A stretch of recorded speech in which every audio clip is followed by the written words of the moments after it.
I'm Elle, and let me tell you, this past Thanksgiving was one I'll never forget. My family made up a lie to keep me from coming to dinner, but I was the only one left out. They sat around the table, laughing, celebrating, acting like I didn't exist. Why? Because I'm just an AC tech. But here's the kicker. I was the one paying for my sister's college tuition. The same sister who was too ashamed to acknowledge me. The same family who happily took my money, but didn't want me at their table.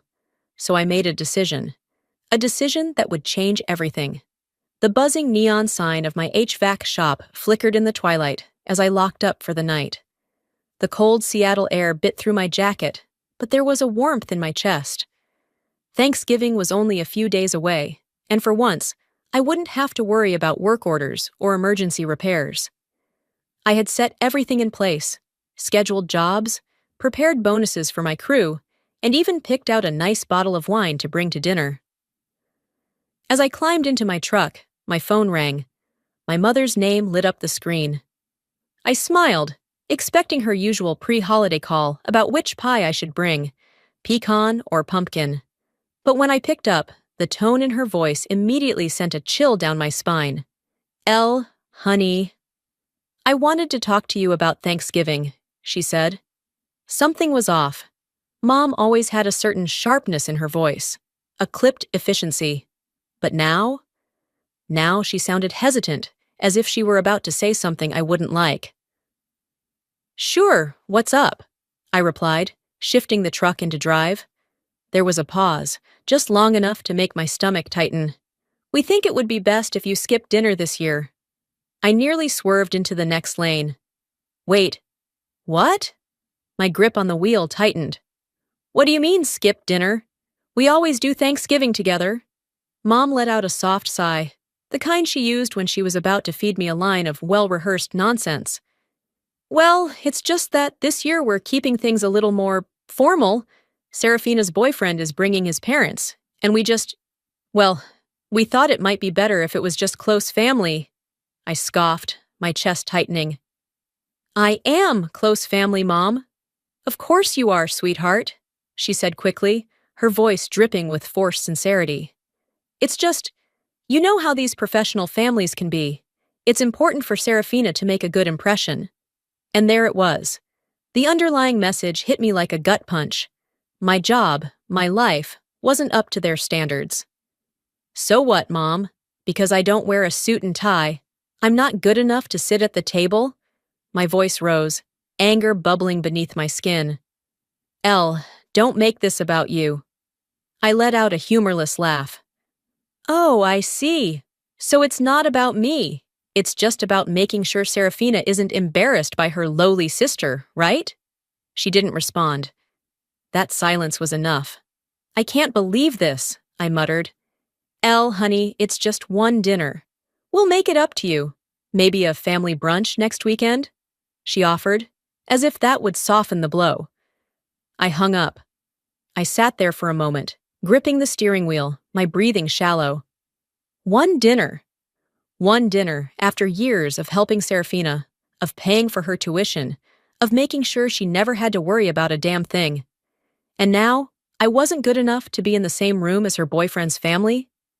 As I sat there in the stillness of my truck, my phone vibrated again. A text from my cousin, Genevieve. I need to tell you something. It's about Thanksgiving. I hesitated before opening the message. I overheard Mom and Serafina talking the other day. Serafina told her she didn't want you there because she was afraid it would make her look bad in front of Dorian's parents. She said, and I quote, I don't want them to think we come from a working-class background. I read the message twice, my stomach sinking. My own sister, the same one whose textbooks, tuition, and rent I had been covering for years, was ashamed of me, ashamed of the work I did, ashamed of the life I built with my own hands.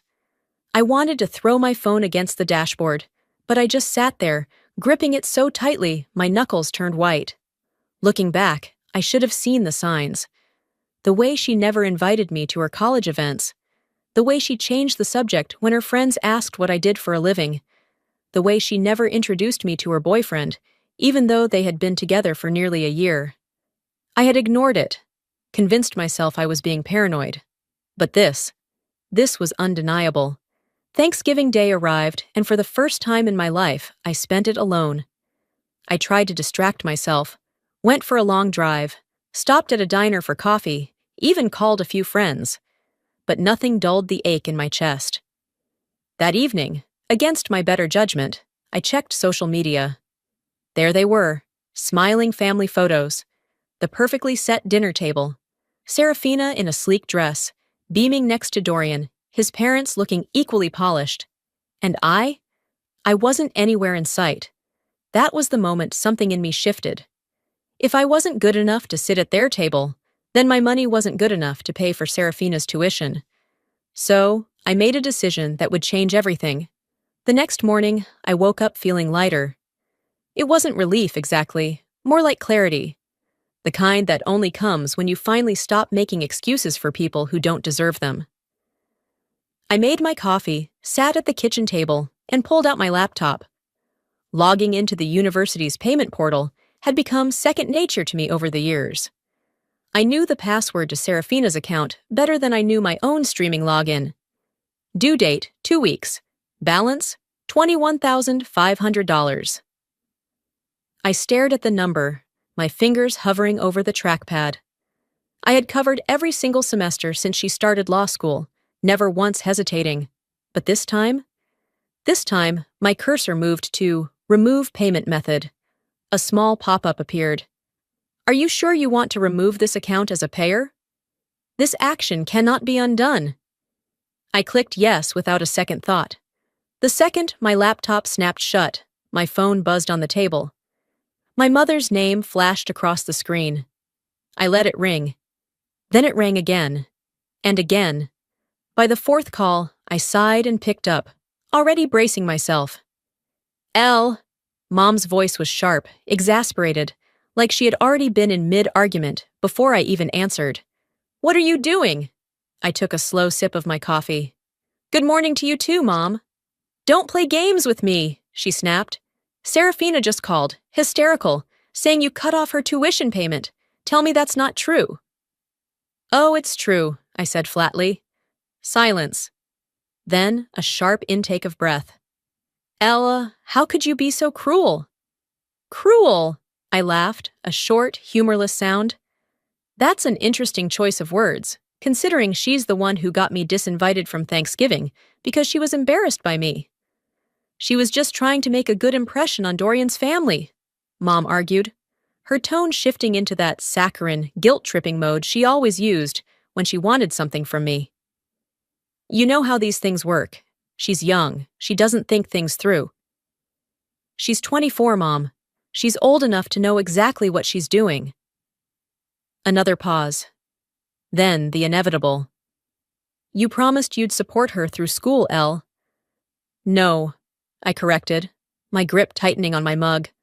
I promised to help my sister, not someone who treats me like I'm disposable. She didn't mean it that way.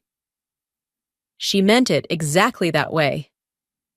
Mom let out a frustrated sigh. You're overreacting. Family makes sacrifices for each other. That's just what we do. I swallowed back a bitter laugh. Funny how family only applies when I'm the one giving. When it's my turn to expect a little basic respect, suddenly I'm asking for too much. She needs this, Elle. So did I. Mom fell silent. For once, she didn't have an immediate comeback. No rehearsed lines about what's best for the family or how Serafina's future depended on me. I let the silence stretch before I spoke again, voice steady. I'm done. Elle? Number. I mean it. I've spent years paying for her education, covering every expense, making sure she never had to worry about a damn thing. And the one time, I needed her to just acknowledge me, she chose to erase me instead. Mom exhaled, exasperated. You're being so dramatic. I think we're done here, I said, ignoring the sharp sting in my chest. Elle, wait. I hung up. For a long moment, I just sat there, my pulse hammering against my ribs. I had done it. I had actually done it. I should have felt guilty. Maybe a part of me did, but it was so small, so buried under years of resentment, that I barely noticed it. Instead, I felt something else. Something dangerously close to satisfaction. I sat in the dim light of my living room, the hum of the city outside barely reaching through the thick glass windows. The half-empty cup of coffee on the table had long since gone cold, but I didn't move. My mind was too busy unraveling years of memories, each one a piece of a puzzle I had refused to see clearly until now. Serafina had been ashamed of me for a long time. I just hadn't wanted to admit it. The signs had always been there. I remembered last Christmas when she threw a big party for her law school friends. I had found out about it only through a stray Instagram post, her smiling face front and center, with a caption about celebrating success with the best people. I hadn't been invited. When I confronted her, she gave me some rushed excuse about how it was just a small thing and not a big deal. I let it slide. Then there was the time I visited her on campus. I had been in the area for a job and figured I'd stop by, take her out to dinner. When she saw me walking toward her dorm, her eyes darted around like she was afraid someone would see me. She barely let me inside, rushing through small talk before making up some excuse about a study group she had to get to.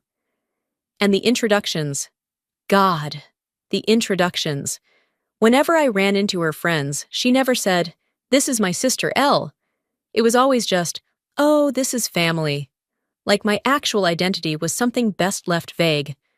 I had told myself it wasn't intentional, that she was just distracted, busy, young. But it wasn't that. She had been embarrassed by me all along. The realization burned through me, a slow and seething kind of anger that wasn't just about her, but about me, too. For years, I had let this happen. I had let her take from me, let her diminish me, let her get away with things because I thought family meant something. But family shouldn't be conditional, and love shouldn't come with fine print. I turned to my laptop, fingers hovering over the keyboard. It was almost muscle memory by now, logging into the university's payment portal, checking the due dates, making sure everything was squared away. But this time, the screen felt different. Next semester's tuition, $21,500. Due in 2 weeks. I stared at the number, my stomach twisting. How many late nights had I worked to make sure that money was there? How many vacations had I skipped? How many times had I put her needs before my own? And for what? So she could pretend I didn't exist when it was inconvenient? Number not this time. I grabbed my phone and dialed the university's financial office. A polite voice picked up after 2 rings. "How can I assist you today?" "I need to remove myself as the payer on an account," I said, my voice steady. There was a pause. "Are you sure? This will impact the student's enrollment status." I closed my eyes and took a slow breath. I had spent years being sure of things that didn't deserve my certainty. But this, I'm sure. The process took less than 5 minutes. A few verification questions, a final confirmation, and just like that, it was done. I set my phone down and exhaled, waiting for guilt to creep in. It didn't. Instead, all I felt was a strange, unfamiliar kind of relief. For the first time in years, I wasn't carrying someone else's burden. But I also knew this was just the beginning. And when Serafina found out, she was going to lose her mind. The first call came less than 24 hours later. I was halfway through my morning coffee when my phone buzzed on the counter. I glanced at the screen, already knowing who it was before I even saw her name. Serafina. I let it ring. It rang again, and again. Then a 4th time. I exhaled slowly, my grip tightening around the mug. I wasn't ready for this conversation. Actually, no, I just didn't owe her this conversation. The buzzing stopped and a voicemail notification popped up. Against my better judgment, I pressed play. Elle, what the hell? I just got an email from the university saying my tuition payment was declined. This has to be a mistake. Call me back. Her voice was shrill, panicked. I set my phone down, taking another sip of coffee. Let her stew in it. Another call. then another, then a text. "Elle, if you don't fix this, I won't be able to enroll next semester. You can't just do this to me." I typed out a response. Not my problem.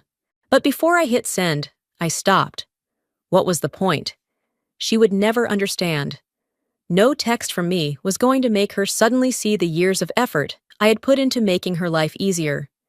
She only saw what she lost, not what she had been given. I deleted the message and put my phone on silent, because I already knew what was coming next. Serafina wasn't the kind of person who accepted consequences quietly. When she realized I wasn't responding, she turned to the next best thing. Dorian. She showed up at his apartment, hair a mess, eyes wide with panic. He had barely opened the door before she was pushing past him, pacing back and forth across his living room. "I can't believe this," she breathed, her hands gripping her temples. "Elle cut me off, just like that. No warning, no explanation, nothing." Dorian frowned, shutting the door behind her. "Wait, Elle? Your sister Elle?" "Yes," she snapped. "I just got the email. My tuition payment didn't go through. I tried calling her, but she won't answer me." Dorian sat down on the couch, his confusion evident. "Hold on, I thought your parents were paying for school?" Serafina froze. For the first time in years, she didn't have a rehearsed excuse ready. She never told him Elle was the one paying. "Well, I mean, they help. But Elle was covering most of it," she muttered, suddenly avoiding his gaze. Dorian's brow furrowed. "Most of it? How much are we talking?" She let out a nervous laugh. "I don't know, a few payments here and there?" "Serafina." His voice was sharp now. "How much?" She swallowed. "All of it." His expression darkened. "So, let me get this straight. Your sister has been paying for your college this entire time, and you let me believe your parents were covering it?" She waved a hand, as if brushing it off. "It's not a big deal." Dorian cut her off. "And wasn't Elle not invited to Thanksgiving? What was that about?" Serafina's face flushed. That was different." "How?" She opened her mouth, but no words came out. And that's when Dorian put it all together. The sister who's been paying for your entire education wasn't good enough to sit at the dinner table with your boyfriend's family? His voice was eerily calm, but there was an edge to it, like he was done. Serafina scrambled to explain. "You don't get it, Dorian. It was just about appearances, about making a good impression. It's not like I don't appreciate what Elle's done, but she doesn't understand the world I'm trying to be a part of." Dorian let out a slow breath, shaking his head. "You mean the world where you lie about where you come from? The world where the people who actually help you aren't polished enough to acknowledge?" Her throat tightened. Wow. It was the only thing he said before he stood up and grabbed his keys. Serafina blinked. "Wait! Where are you going?" Dorian looked at her like he was seeing her for the first time. "I need some space." Her stomach dropped. "You're seriously mad at me over this?" Dorian didn't answer. He just walked out the door. And for the first time, Serafina realized she might have lost more than just her tuition. That night, my phone vibrated with a final text from her. "I hope you're happy.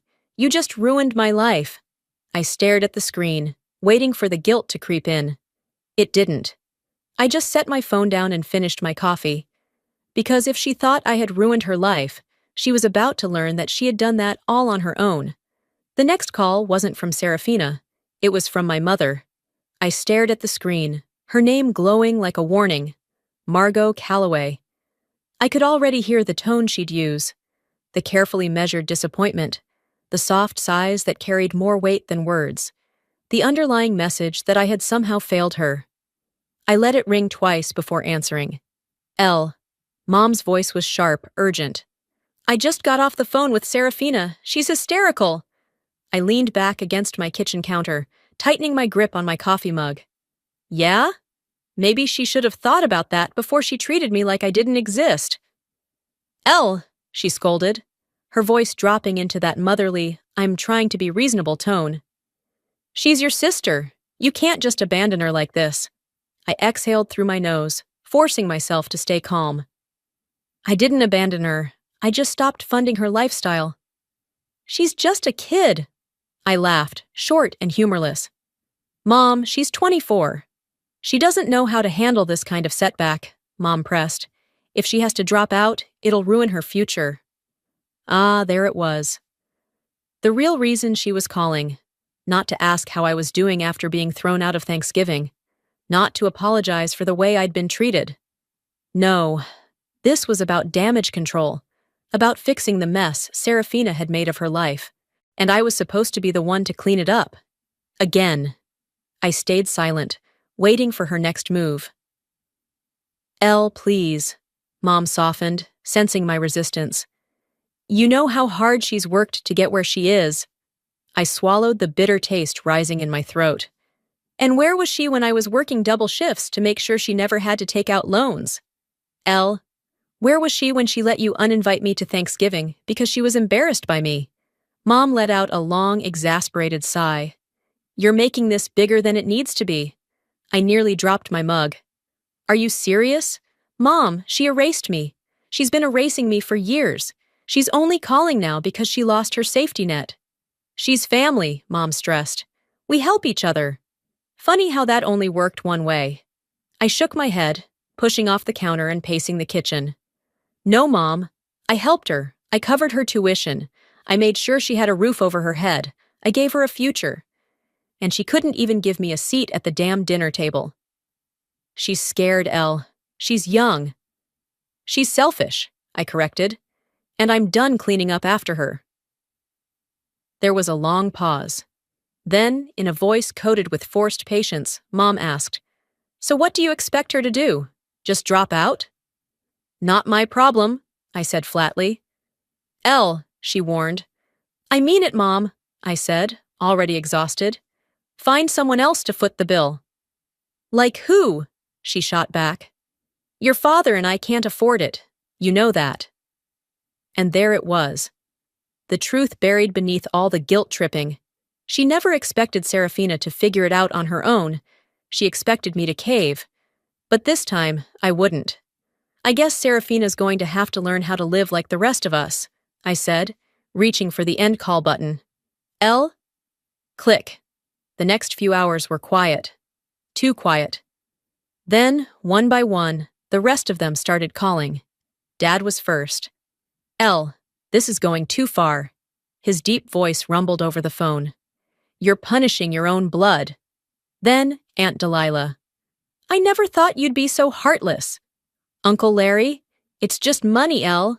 You make plenty. Don't be petty. Cousins, family friends, even people I barely spoke to. All chiming in with some version of Elle. How could you? It was almost impressive, really. How quickly they had rallied behind Serafina. How easily they had turned me into the villain. Not one of them had defended me when I was shut out of Thanksgiving. Not one of them had called to ask how I was feeling. But the second Serafina lost her tuition payments? Suddenly, it was a crisis. I let their messages pile up unread. Then, just before midnight, Mom called again. This time, I picked up. Let me guess, I said, voice flat. You've gathered the entire family and decided to stage an intervention. Elle, this isn't funny. No, I agreed. It's pathetic. Mom sucked in a breath. How dare you? How dare I? I let out a short, bitter laugh. Where were all of you when I was working weekends, pulling overtime, making sure Serafina had everything she needed? Silence. Where were you when she pretended I didn't exist? When she hid me from her friends? When she made it very clear that my life, my work, wasn't good enough for her? Mom cleared her throat. Elle, it's not like that. It is like that, I snapped. And let me be very clear, Mom. I'm done. Serafina is on her own. I hung up, and I meant every word. But Serafina? She wasn't done fighting. At first it was subtle. A lingering look from a longtime client. A hesitation in the voices of family friends when they spoke to me. I brushed it off, convincing myself I was imagining it. Then, one afternoon, as I was finishing up a routine inspection for Mrs. Carter, a woman who had been using my HVAC services for years, she gave me a pointed look. I never thought you'd abandon your own sister like that, Elle, she said, her voice carrying that same judgmental edge I had come to recognize all too well. I froze, gripping the clipboard in my hands.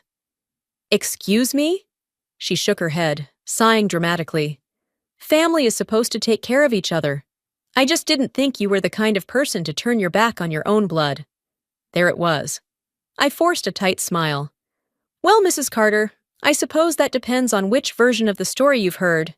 She pursed her lips, but didn't say anything else. And I didn't give her the satisfaction of an explanation.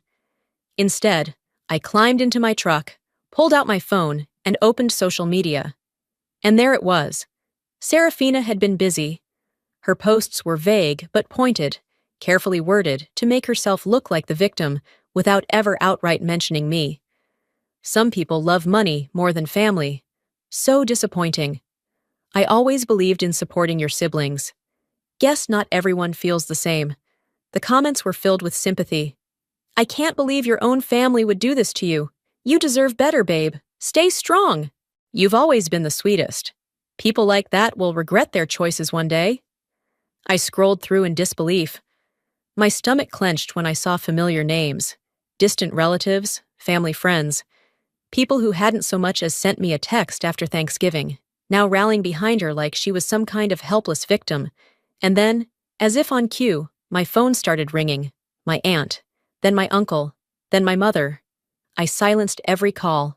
I knew what they were going to say before they even opened their mouths. I had gone from being family to the villain in a matter of days, all because I refused to keep playing my role as the silent provider. I tossed my phone onto the passenger seat and started the engine. Enough. I was done letting her control the narrative. I didn't call ahead. I didn't warn her I was coming. I pulled up to Serafina's apartment, walked straight to her door, and knocked. Hard.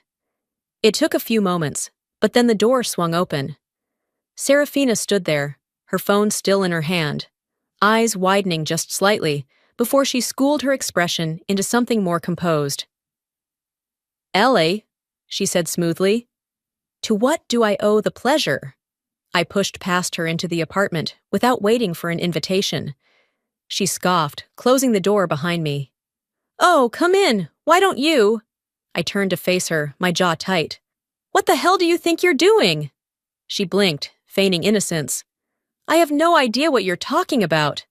I laughed coldly, pulling my phone from my pocket and holding up her latest post. Oh, you don't? Because this looks a hell of a lot like you trying to paint me as some heartless monster. Her lips curled into a smirk. I'm just telling the truth. My fingers curled around my phone. The truth? The truth is I paid your tuition for years while you pretended I didn't exist. The truth is I gave you everything, and you still acted like I was beneath you. She crossed her arms. And now you're mad because people are finally seeing who you really are? I took a step closer, lowering my voice. No, Serafina, you should be mad, because this little game you're playing, it won't end the way you think it will. Her smirk faltered just slightly. Oh, please, she scoffed. You think people are going to turn on me? I've built relationships, Elle. I have connections. Meanwhile, what? Fix air conditioners? Do you really think that makes you someone? My jaw tightened, but I didn't let her words sink in. Not anymore. I simply smiled. Go ahead, Serafina. Keep lying. Keep playing your little game. Keep manipulating people into thinking you're the victim. I turned toward the door, my hand on the handle. Then, just before leaving, I looked back at her. Because when this all crashes down on you, I won't be there to save you. And she was about to learn just how alone she really was. Because her perfect little world was already starting to fall apart, I didn't have to do anything. Serafina had spent years building a life on borrowed resources, my money, my sacrifices, my silence. But now that I had cut her off, the foundation beneath her was crumbling. And the best part? She had no one to blame but herself. Dorian was the first to realize something wasn't right. It started with a simple message. Anonymous, sent to his inbox late at night. Did you know your girlfriend has been lying about who's paying her tuition? At first, he brushed it off. Internet trolls, people with nothing better to do. but something gnawed at him, an uneasy feeling he couldn't shake. He started digging. He contacted the university, pretending to be Serafina. It took him 3 tries to get through to the right department, but when he finally did, the answer was clear. Her tuition hadn't been paid. Not by her. Not by her parents. No record of payment for the upcoming semester. No scheduled transactions. Just a long history of payments from a now-removed sponsor, L. Calloway. That night, when Serafina showed up at his apartment, expecting another evening of wine and carefully curated romance, she was met with something else entirely. Dorian stood at the door, arms crossed, phone in hand.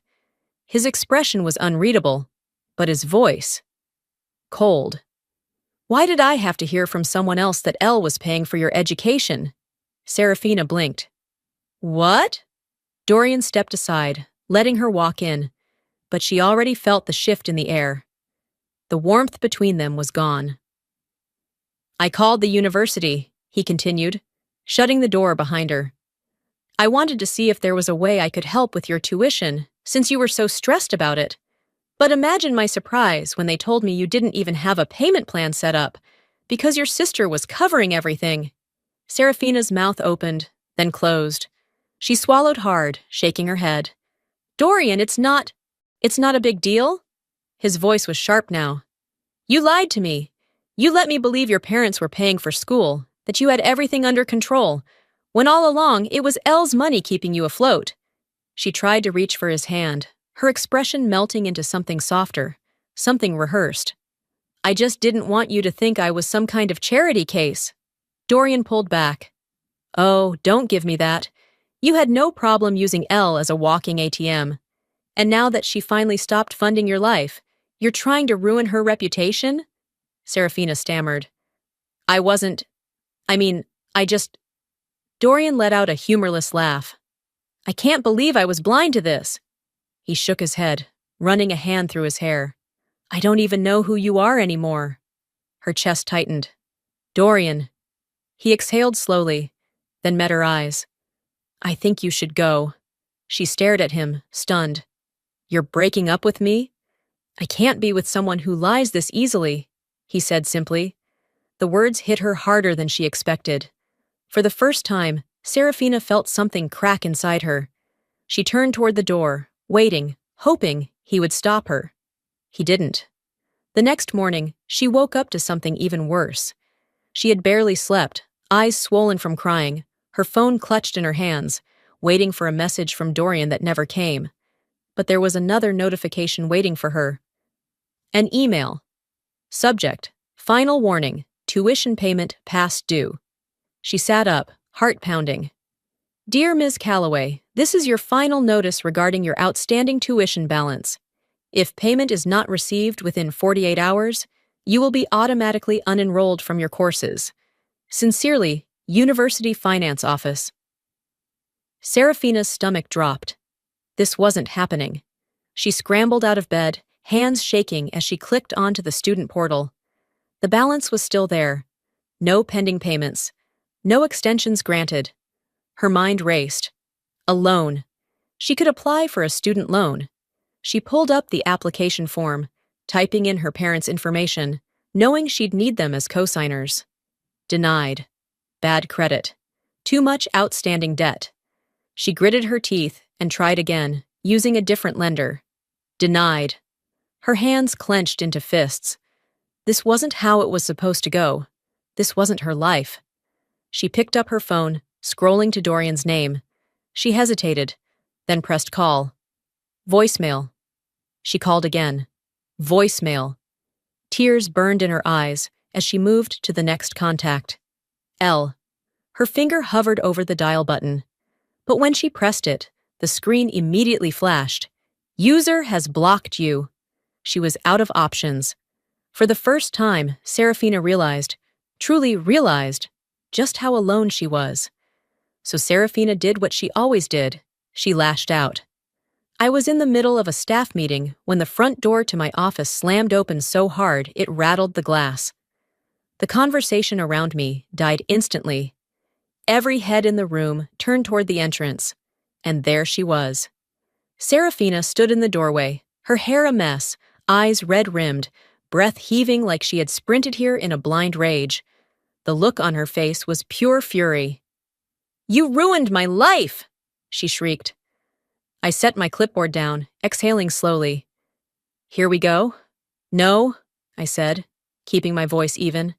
"I stopped paying for it. You ruined it yourself." A hush fell over the office. Employees paused mid-task. A couple of clients in the waiting area exchanged nervous glances. But Serafina didn't care. She didn't care about the audience or the scene she was causing. She was here to make sure I suffered. "You abandoned me!" she spat, stepping further inside. "You left me with nothing. How could you do this to your own sister?" I crossed my arms, leaning against my desk. "That's funny. I don't remember you calling me your sister when you were lying to your boyfriend about where your tuition money came from." Her jaw clenched. "That's different." "Is it?" I tilted my head. "Because it seems to me that you only acknowledge me when you need something." Her eyes darted around, as if searching for an ally. Someone who would see her side. Someone who would back her up. No one did. So she turned to Plan B. Lifting her chin, she let her voice rise, ensuring everyone in the room could hear. "She abandoned her own family." "Nothing. She's selfish. She only cares about herself." Silence. "She's not who you all think she is." The weight of her words hung in the air, but there was no reaction, no sympathy, no outrage on her behalf. Just the quiet disapproval of people who had seen what kind of person she was in real time. And then, from the corner of the room, my senior employee Harry stepped forward. "Ma'am," he said, his voice calm but firm. "You need to leave." Serafina whirled on him. "Excuse me?" "This is a place of business," Harry continued, unfazed. "And you're disrupting it." "I'm her sister!" she shrieked. Harry barely blinked. "And this is her business. You're trespassing." Serafina let out a strangled, frustrated sound. "You don't understand. She's leaving me with nothing. She's ruining my future." Harry didn't flinch. "No, ma'am. She just stopped letting you take advantage of her." That was it. That was the moment the realization sank in. No one here was on her side. Not anymore. Security arrived within minutes, called in by one of my employees, without me even needing to say a word. They escorted her out as she screamed and cursed, her voice echoing down the street. And just like that, she was gone. Later that night, my phone rang. I almost didn't answer, but a part of me knew this was the last time they'd try. The last time they'd bother. I sighed and picked up. "Elle, we need to talk." Mom's voice was tight, her usual performance of gentle concern stretched thin. I didn't respond. Dad cleared his throat. "Look, honey, maybe things got out of hand, but Serafina's young, she needs help." I closed my eyes, pressing the phone closer to my ear. "Let me guess. You think I should help her?" Mom exhaled sharply. "Elle, come on. Maybe we can work something out? You're doing well after all." I laughed, low, bitter. "Ah," I said, stretching my legs out on the couch. "So now I'm part of the family again, when you need my money." "Elle, don't be like this," Dad said, his voice stiff. "We just think—" "No." Silence. "You think I'll cave? That I'll do what I've always done? That I'll sacrifice my peace for her comfort?" I shook my head, even though they couldn't see me. "But I'm done. Find another ATM." And with that, I hung up. And for the first time, I truly felt free. But freedom comes at a cost. The first few days after cutting ties with my family were eerily quiet. No calls, no texts, no guilt-tripping voicemails trying to twist my own emotions against me. Just silence. It was a strange feeling, this newfound solitude. After years of being bombarded with their demands, their manipulations, their expectations, I was free. And yet, there was still that small part of me that expected my phone to ring at any moment, for someone to swoop in with another desperate plea. But no one did. Instead, the days stretched on, peaceful and uninterrupted. And for the first time, I allowed myself to breathe. It was Genevieve who finally broke the silence. I was on my lunch break, sitting outside my office with a coffee in hand, when her name popped up on my phone. I hesitated for a moment before answering. "Hey," I said, leaning back in my chair. "Hey," she replied, her voice softer than usual. "I wanted to check in, see how you're holding up." I exhaled, letting my eyes drift up to the winter sky. "Honestly, better than I expected." There was a pause. Then, "I figured. But I also figured you'd want to know what's going on with them." I didn't ask who them was. I already knew. Still, I didn't respond right away. Did I want to know? Did it even matter? Genevieve took my silence as permission to continue. "Serafina moved back home," she said, her tone neutral. "She's taking a break from school. Says she's going to figure things out, but, well, you know how she is." I closed my eyes, unsurprised. "And your parents?" I asked, already knowing the answer. "They're struggling financially. But, of course, they won't admit you were right," she said with a humorless chuckle. "They're still blaming you for everything, as if it's your fault that Serafina burned every bridge she had." I nodded to myself, taking a sip of my coffee. "Sounds about right." "They'll never change, Elle," she said after a pause. "I hope you know that." "I do," I murmured. "I think I've always known. I just wasn't ready to accept it before." "Well," she sighed, "for what it's worth, I think you did the right thing." A small smile tugged at the corner of my lips. "Thanks, Jen." "Anytime," she said. "And hey, Merry Christmas. You deserve a good one this year." The day before Christmas Eve, I found myself sitting at my desk, staring at expansion plans for my business. It was growing faster than I had ever imagined. More clients, more employees, more opportunities. For so long, my success had felt like something I had to downplay, something I had to apologize for. But not anymore. I wasn't ashamed of the life I had built. I was investing in myself now, not in people who saw me as nothing more than a walking bank account. And that was the most freeing realization of all. That night, as I was winding down for bed, my phone buzzed on the nightstand. I glanced at the screen. A text from my mother. "Merry Christmas. We miss you. Let's talk?" I stared at the message for a long time, my fingers hovering over the screen. A year ago, I would have jumped at the chance. I would have let guilt guide me, would have second-guessed myself, would have given in. But not this time. I took a deep breath, exhaled slowly, then deleted the message. I had nothing left to say. For the first time in my life, I chose myself. And it felt damn good. Before we wrap up, let me leave you with something to think about. Life has a way of teaching us hard lessons, especially when it comes to family. We're raised to believe that family is everything, that no matter what, we should always be there for them. But what happens when that loyalty is one-sided? When your sacrifices are expected but never appreciated? Walking away from a toxic family dynamic doesn't mean you don't love them. It doesn't mean you're selfish. It means you're finally choosing yourself. And that's not something to be ashamed of. It's something to be proud of.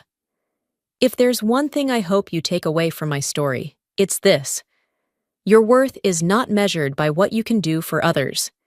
You are not an ATM. You are not a stepping stone. You deserve respect, even from the people who share your blood. Now I want to hear from you. Have you ever had to set boundaries with family? Have you ever walked away from a situation that was draining you? Let me know in the comments. I read every single one. And if this story resonated with you, if it made you feel seen, drop a 1 in the comments or tell me where you're watching from.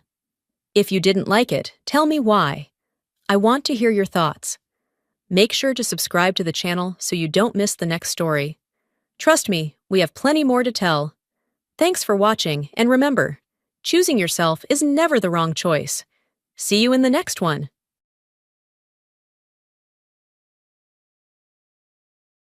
Go quickly. Is it not prepared yet? I sincerely apologized. Please wait just a little longer. There were voices from the adjoining rooms demanding meals. Yes, That was far after 7 o'clock at night. What in the world was happening? The female hotel manager then showed up to our private room and apologized. There was just one trainee chef left to make the dishes after it seemed like all the chefs had been abruptly taken by a large hotel. Such an amount of food could not have been prepared by one novice chef. My spouse signaled to me by placing her hand on my shoulder. I got up and made my way into the kitchen. I had no idea how this choice would affect the trajectory of my life at the time. Adam, my name, is 31 years old. Born to a homemaker mother and a chef father, I was simply an average person. On his days off, my father, a chef in a fine dining establishment, would frequently teach me how to cook. For me, such culinary sessions with my busy father were priceless. He showed me how to slice steak and allowed me to hold a big knife, even when I was little. My mother looked on, surprised but silently observing us. My parents were encouraging and never voiced any complaints when I tried anything. My goal eventually evolved into being a chef like my father. My father taught me different meals virtually every day, thrilled as if he had discovered my dream. My mother would often watch us, smile softly, and say, "Adam, you can become a wonderful chef." Even though I was really happy for my parents, it wasn't long-lasting. My high school unexpectedly got a call. I was instructed to go home by my teacher. I hurried home, wondering what had happened. Inside the house, I discovered my mother laying on the bed and my father in tears. My mom appeared to have suffered a rapid heart attack because she was already cold to the touch. I repeatedly called my mother's name, but I got no answer. My father became even more absorbed in his work after that day, and our conversations were fewer and fewer. I believe that he was experiencing the same loneliness that I experienced after my mother's abrupt departure, and I started to lose interest in my own life. Regardless of how difficult the days were, my father's job kept him away from home. The loneliness of not having my mother around destroyed my heart. I didn't attend culinary school to become a chef when I graduated from high school. Instead, I started working. I was hired by an international 5-star hotel because of a recommendation from my high school.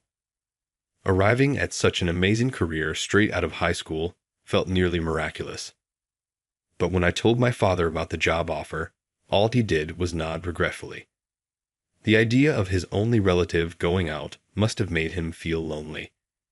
As soon as I received the job, I moved out. Living in a house full of my mother's memories was too hard to bear. My father gave me a knife with my name etched on it as I was leaving. This was something I was going to give you when you moved away. Even if you live alone, make sure to prepare for yourself and take care of your health. I said, "Thank you," picked up the knife my father had given me, and walked out of the house feeling conflicted and sad. I loaded up my heavy bag and proceeded to my new home. It was thrilling and fun to work at the 5-star international hotel. It was satisfying, and I even wanted to establish myself there. After 10 years of these kinds of days, my father called me one day. "I'm going to have surgery, so I need you to sign the consent form." I became pale. Is my father undergoing surgery? What was happening? I took off for the hospital. My father was lying on the bed in the hospital chamber. When I saw him for the first time in a long time, I noticed he had become much older. It wasn't a life-threatening surgery for my father, but even so, I made the decision that I wanted to work closer to him. I thus left my 10-year hotel career. Regretfully, my father glanced at me, but there was nothing I could do. I made the decision to move to a prominent hotel in the area. The hotel hired me on as a full-time janitor. Although I was happy to have found work again, the task was not as easy as I had thought. I was in charge of making sure visitors weren't uncomfortable and thoroughly cleaning the lobby, guest rooms, and other areas. I used a broom to properly sweep the area, and then I used a vacuum. I then used a cloth to carefully polish the floor. I had never done such a thorough cleaning of my own home. That's when I realized how difficult it is to make money. At that moment, I was approached by another new employee named Ashley. "Are you also a recent hire? Isn't cleaning a difficult task?" Ashley's big eyes gleamed, her long hair pulled back. "I too am a recent hire. Even the smallest details need to be cleaned." Ashley and I kept cleaning as we grumbled. A powerful voice then reverberated across the room. "Hey, stop talking so much. Adam, you clean too shabbily." "Yes, I apologize," I replied. Mason was the one in charge of onboarding new staff members. I was roughly 10 years older than Mason. He had developed a strong hate for me, saying that out of all the new hires, I was the lowest performer. "Are you even motivated at all? I'll make your attitude right," he said. Mason started treating me worse after that. He would purposefully ruin the rooms I had cleaned or force me to repeatedly clean the same spot. "Hey, incompetent, redo this area." "But I just cleaned it a moment ago." "What? Conversing with me again?" Mason always came to me in a bossy manner, but I was a new employee and didn't know how to respond. These kinds of days persisted, and I was mentally and physically spent. There was one bright spot, though. Ashley and I began dating. Of course, we had a lot to discuss as fellow newbies. Since we had similar likes in food and TV shows, it was only a matter of time until our relationship dissolved. I started to feel better about things. I believe it's due to Ashley's contagious positive energy, which positively impacted me. Ashley and I made the decision to tie the knot after some time. As it happened, Ashley was expecting my baby. Ashley made the decision to resign from her position because her health prevented her from working further. She enjoyed and was proud of her work, so she didn't want to quit, but there was nothing she could do about it. I choose to put in even more effort in response. When Mason learned that Ashley was leaving, he looked at her with confusion. "Ashley is good at her job," he replied, glaring at me.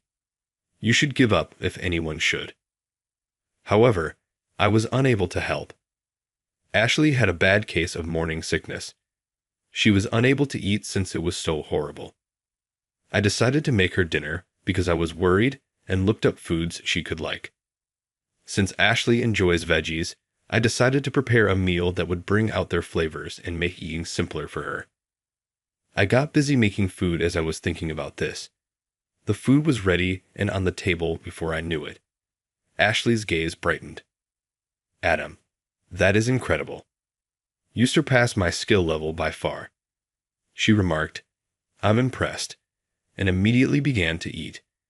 Even though she claimed she couldn't eat because of the morning sickness, she ate it like it was amazing. I was pleased with how quickly she completed things. Ashley questioned, looking intrigued, "Adam, how come you're so good at cooking? You surpassed me by a wide margin."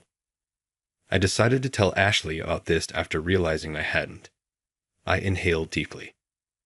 "You know, I used to have a dream of being a chef. You do recall that my dad works as a chef. He used to teach me a lot of cooking techniques when I was younger." Ashley nodded at this, as if she was happy with my justification for being a skilled chef. I took over Ashley's culinary responsibilities after that because she was ill. Cooking became a method for me to unwind because she was always complimenting me on how good my dinners were. At work, too, there was good news. Mason, who had been mistreating me and calling me inept, was moved to another opulent hotel. Mason had always made fun of me and looked down on me, so not having him around made me feel a lot less stressed. I had more freedom to work at the office now that Mason was not there. After 6 months, Ashley was admitted to the hospital, and I was there too. I was going to become a father for the first time today. I was waiting tensely for the birth of our baby while Ashley was in the delivery room. I prayed for the mother's and the child's health while I was waiting. Then the time arrived. From the delivery room, I could hear a baby's sobs, and the midwife approached me while holding the child. "A girl is involved." "Congratulations," she said. The midwife gave me the baby, which I cradled in my arms. With wide eyes, the small, cuddly infant peered around. I thought she was kind of like myself. I mumbled. So, I'm a father now. Hi there. You call me Daddy. The baby listened closely as I spoke to her. Very cute. I was staring at the baby when I heard a voice I knew. Adam, congratulations. My dad's voice was heard. I quickly turned around and saw him standing there. Dad, what are you doing here? Surprised, I asked. He said, Ashley told me. My dad hadn't met Ashley when Ashley and I agreed to be married, so I was the only one to tell him about it. He was preoccupied with work, so our chance to get together was lost. Ashley had quietly told my dad about the baby without informing me, and I didn't want to ruin his efforts. Ashley's thoughtfulness moved me. With his eyes narrowed, my father gave the baby a tender glance. She is quite cute. She resembles you exactly as a newborn. Could I take a grip of her? I gave my father my daughter. As he embraced her, tears fell down his face. This pleased me to see. Ashley emerged from the delivery room in a wheelchair after some time. She smiled to see me and my father together. I hurried over to Ashley. I wanted to tell her something really important. I looked into Ashley's eyes and said, Ashley, thank you for our beautiful baby and for letting my father know, with absolute gratitude. Naturally, tears streamed down my face. Blotting my tears, Ashley chuckled and remarked, Oh, look at you, the crybaby dad. Standing next to us, my father also chuckled. Our daughter Emily was named by my father. Ashley really did want that. Ashley told me how much she appreciated my father naming our daughter. In order to care for Ashley and our baby Emily, I made the decision to take a 2-week break from my hotel employment. It was very happy to spend those 2 weeks with Ashley and Emily. Ashley was my daily dinner cook, and she would eat every meal and tell me how good it was, affected by the flavor. I started to really enjoy cooking.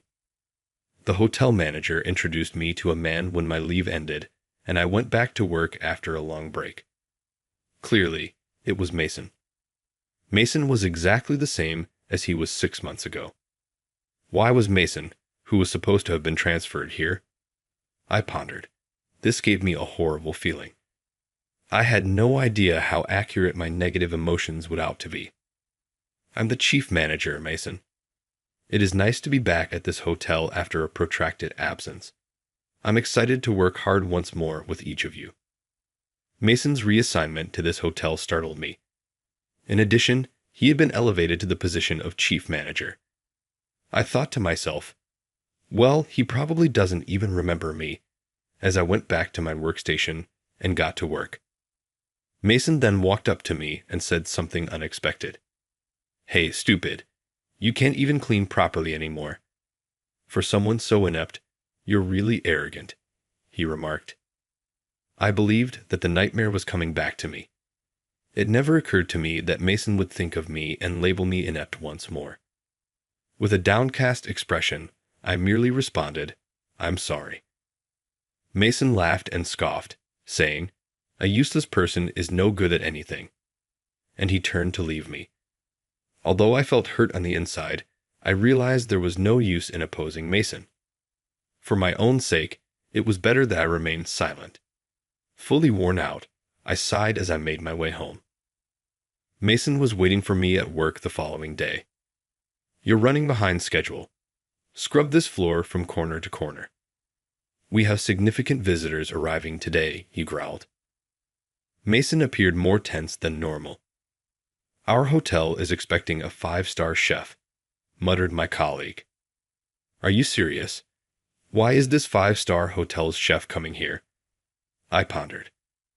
He's planning to recruit new chefs, aiming to poach a few from a renowned 5-star hotel. My colleague murmured once more. Hey, poaching. Well, it's not related to me at all. Along with my coworkers, I scrubbed the entire floor as instructed by Mason. I was going to take extra care to make sure there was not a single grain of dust on the shelves or handrails. Mason, however, came over to me with an angry expression. Can't you even perform basic housekeeping tasks? Dust is still present. Time is running out, so move quickly. That is not possible. I had just finished cleaning completely, but I got agitated and went back to cleaning. Then voices could be heard at the hotel's front door. I turned to see famous chefs, the kind you see in magazines or on TV, chatting with Mason. A chef gave me a quick glance, and I automatically turned my head away to avoid making eye contact. Mason then made his way to the hotel's kitchen with the cooks. I've heard that growing expenses are causing financial difficulties for hotels. Therefore, standing out from the crowd is crucial if you want to become even marginally more well-known than other hotels. Our hotel's restaurant must be an attempt to set itself apart. I considered the management issues at the hotel as if they belonged to someone else. And once more, on this particular day, my father was, for some reason, at home when I arrived home fatigued, and Ashley had a smile on her face. What's going on? It gave me the shivers to see the two of them like that. Then Ashley added, "Do you know what day it is today?" leaning closer. I had a lot of questions in my head. Today is? Oh, right. With hesitation, I spoke. Our wedding anniversary is today. I apologize sincerely. I forgot. Ashley scoffed at my sincere tone. It's all right. Work has been keeping you busy. It feels like any other day. You've been so tired lately. Ashley had been observing me closely and was becoming concerned. Let's visit that classic, reputable hotel restaurant you've always wanted to check out. I've asked your father to watch over Emily today. Ashley presented her dinner tickets to me. They belonged to Dylan, a buddy from my time spent working at an upscale hotel. We always had busy schedules and I had always wanted to travel, but we never found time. However, I questioned if my father could truly care for Emily on his own. I became concerned. My father, sensing my worry, added, "You know that I took care of you when you were a baby, didn't I?" He smiled and added, "Go out and enjoy yourselves for a change." Ashley and I made the decision to attend after considering my father's advice. "Many thanks, Dad. Then, we'll be gone." I walked out of the home with Ashley by my side. We had not gone out together for a very long time. 1 year has passed since our marriage. Time passes quickly. I felt so lucky to have Ashley as my wife. We went inside the restaurant of the old-fashioned hotel with great joy. The ambience was distinct from the opulent hotel in which I was employed. The structure had an old-world charm and character. We were shown to a lovely private room with a view of the garden after presenting our dinner tickets at the lobby. As might be expected from a reputable hotel, it appeared that every seat in this restaurant was private. The lavishness of the place astounded Ashley and me. Dylan arrived to say hello after some time. Dylan had not lost his handsomeness. "Adam, a long time has passed.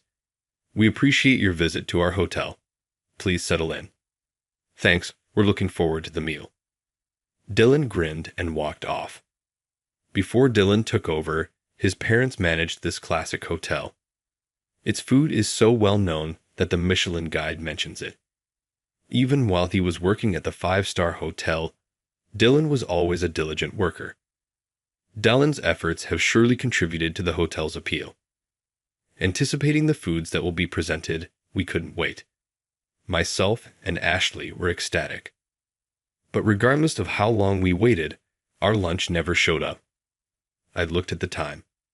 The evening had already gotten past 7. Ashley and I waited patiently, realizing it was a busy hour. Then, from the adjacent private room, we recognized a voice. "This is taking an eternity. Are the cooks in the kitchen fast asleep?" That voice belonged to Mason. I buried my face in my palms. I didn't want to spend this amazing moment with Mason in a private room. I clutched my head in my hands while Ashley gave me a troubled expression. I reluctantly gave her the rundown on Mason's circumstances. Then Ashley remarked, "Let's ignore him," and gave me a comforting handshake. My heart began to settle gradually. However, Mason's voice reappeared. "Go quickly. Is it not prepared yet?" Very sorry. It'll just be a little longer, please. We began to hear hurried calls for food from other rooms in addition to Mason's.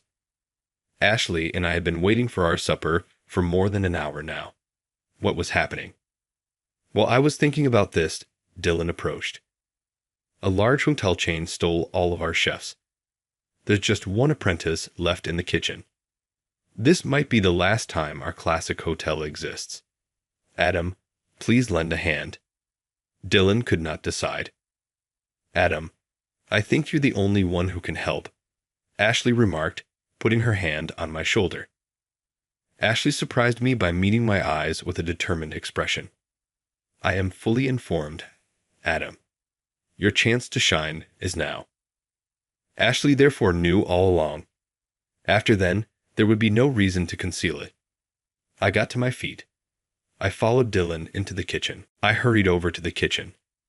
A young apprentice chef was preparing alone, hurriedly, indoors. I was given an apron by Dylan. After giving myself a short bath, I put on the apron. I started cooking as soon as I saw the ingredients arranged. The sous chef dutifully followed my directions. Dylan silently observed my technique and said, "That's the Adam I know."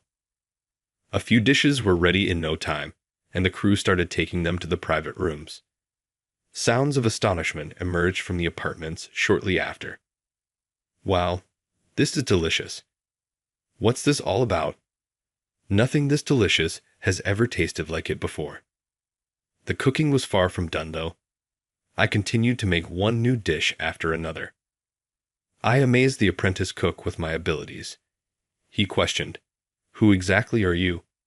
as he followed my directions to go. I told him straight up, I used to be the head chef at a 5-star hotel overseas. The trainee cook let go of the radish in his hand. What? Really? Avoid spilling the food on the ground. Don't stop moving. Keep going. Yes, sir. In fact, I worked as the head chef at a 5-star hotel abroad in the past. Immediately following high school, I began working at a 5-star hotel. I started out as a waiter, but Mike, the head chef at the time, noticed that I had potential as a cook one day when I was making meals for the crew. Most likely because I learned how to cook from my father when I was a little child. I worked as an apprentice for a few years before being hired as head chef at a 5-star hotel abroad. Being the chief chef was something I had never envisaged, so to be honest, I was astonished. But I was thrilled when I saw people moved by my food. But since I was working abroad, I was concerned about leaving my father alone himself in America. Cooking was not as essential to me as my father. Even if I wasn't staying in a 5-star hotel, I could still cook. I reluctantly gave up my job as head chef. Ashley had never heard about my past from me. It was difficult to bring up. It wasn't that I was hiding it. She said her father had told her about my former position as head chef when I questioned later how she found out. I could understand why that might be. I worked tirelessly with the apprentice chef while thinking back on the past. It was just the dessert left now. There was chocolate mousse for dessert today. After the mousse was finished, I plated it and began decorating. It has been long since I plated on opulent plates. My skills hadn't seemed to wane. The chocolate mousse was adorned by me like a work of art. Profoundly moved by what they saw, Dylan and the trainee chef observed me decorate. The workers took the exquisitely adorned mousse to the waiting customers' private apartments. Every dish was successfully finished. Both Dylan, who had observed me cooking, and the chef in training, who helped me, cheered. I was respectful to both of them. It had taken me a long time to prepare a full course, and I was tired. "Adam, you really saved us today," Dylan exclaimed, his eyes welling with tears. I'm grateful. I was happy to have helped Dylan. Even though it was fleeting, I liked cooking for the visitors once more. In fact, I was grateful to Dylan for providing me with this worthwhile experience. As I turned to go back to Ashley's room after taking off my apron, a staff member appeared concerned and came up to me. "A guest has requested to meet the chef who prepared today's meal. he blurted out in a hurry. Yes, I cooked the dinner today, but I'm not the official chef at this old-world hotel. For someone like myself to meet the guests would be inappropriate. Dylan then hurried over. If you don't mind, Adam, could you greet the guests? One of my few buddies, Dylan, was staring at me beseechingly. I figured I could at least greet Dylan, if that would help. I got up and followed the employee to the private room where the visitor had asked to see me. It was the adjacent room to the one Ashley and I had been in earlier. Is this room? This gave me a horrible feeling. Pardon me, said the employee as they unlocked the private chamber door. Mason was inside, along with the chefs from the five-star hotel that had come to visit us today. As I had suspected, it was Mason. I tried not to look them in the eye. Mason started talking, not understanding it was me. Your food was delicious. Every meal was beautifully prepared and delicious. Would you be interested in working for my hotel as the only chef? Mason's praise left me stunned and unable to speak. Mason's kind words about my food surprised me. Dylan was taken aback as well, hearing from behind. I was at a loss for words as I gazed down. Mason leaned in abruptly to get a closer look at my face. Adam. Mason looked astonished, his eyes wide. What brings you here? Did you prepare those dishes? I softly said, hesitantly, due to various circumstances, I prepared those dishes. Mason gave me a disbelieving look. Not at all. How could such delicate foods be made by someone as unskilled as you? Put an end to your jokes. Mason's words boomed across the enclosed space. Mason was seated next to a chef from a five-star hotel who fixed his intense gaze on my face. He appeared to have recalled something out of the blue. Aren't you Adam, the head chef? The chef de cuisine gave me a dazzling look. We had met when I was still the head chef at a five-star hotel abroad, as I could still clearly recall. He helped me back then as an apprentice cook. Back then, the five-star chef was quite different from how he is now, full of confidence. I always supported him because of this.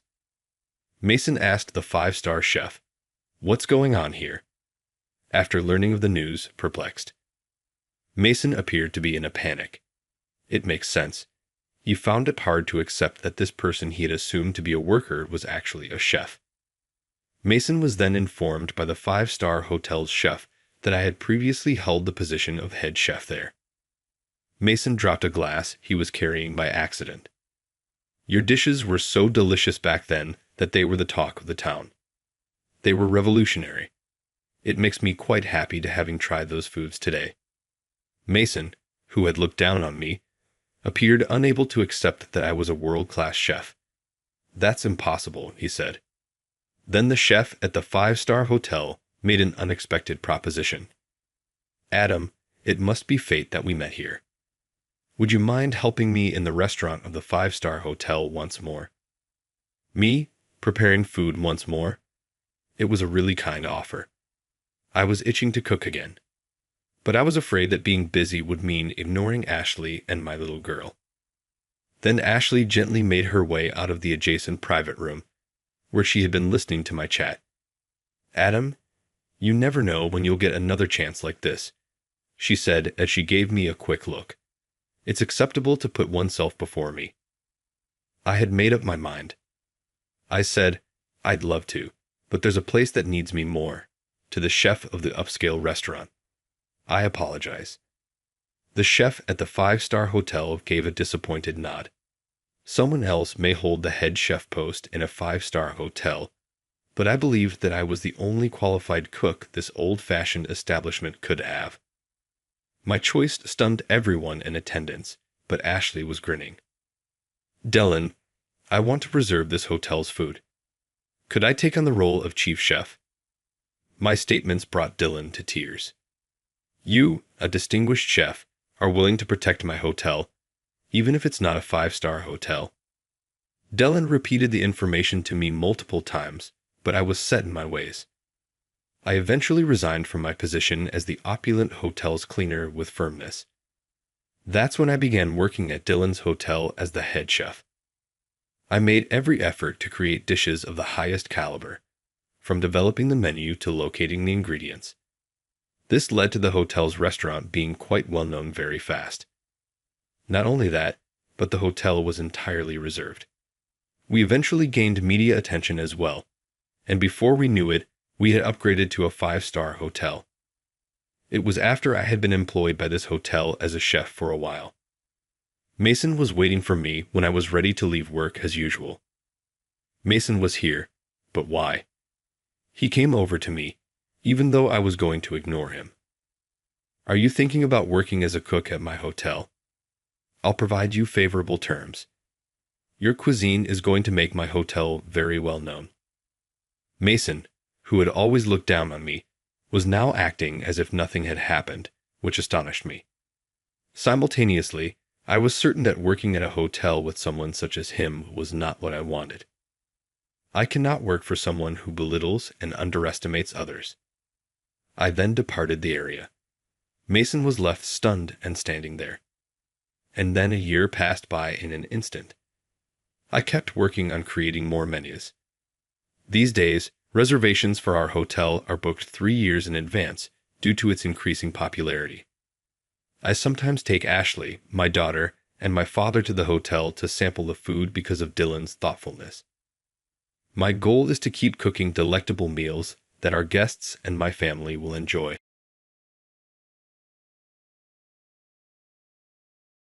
Clump, clump. There's usually a loud noise as I walk.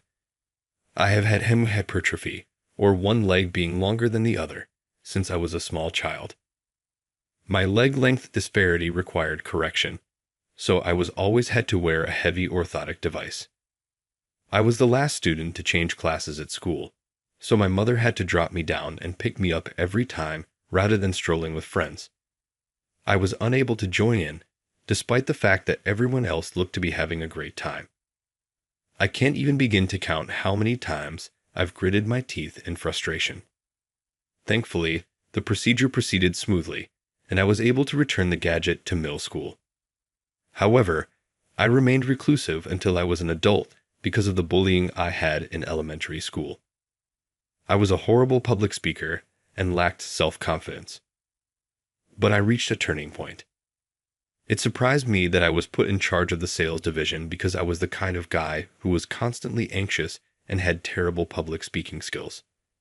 I eventually grew to like talking to people and started to feel more confident in myself with the support of my more experienced coworkers. Then one day, I got an invitation to a reunion of my primary school. I made the decision to go since I was feeling better. I informed the organizer via email that I would be attending. My name is Kevin. I am a 27-year-old employee of an IT company. I relocated to New York from my hometown and haven't visited my hometown in a long time. Unusually for me, I even bought new clothes for this reunion in my hometown because I was so excited about it. I wanted to show everyone how much I'd changed, even though I knew it was simply dumb pride. I knew that this feeling was probably a remnant of my past inferiority complex. However, wanting to surprise everyone was a huge step forward for me and an indication of my developing confidence. With renewed vigor, I returned to my hometown on the day of the reunion. My hometown was alive with activity, especially at night, something I hadn't seen in a long time. Was it always this animated? I was a little taken aback by how much the town had evolved. As I made my way toward the reunion place, I periodically looked up the address on my phone. As I walked into the bar, the site, I saw that it was already packed with my former classmates. I knew these people only from school, even though they were all my classmates. My last encounter with them was more than 10 years ago.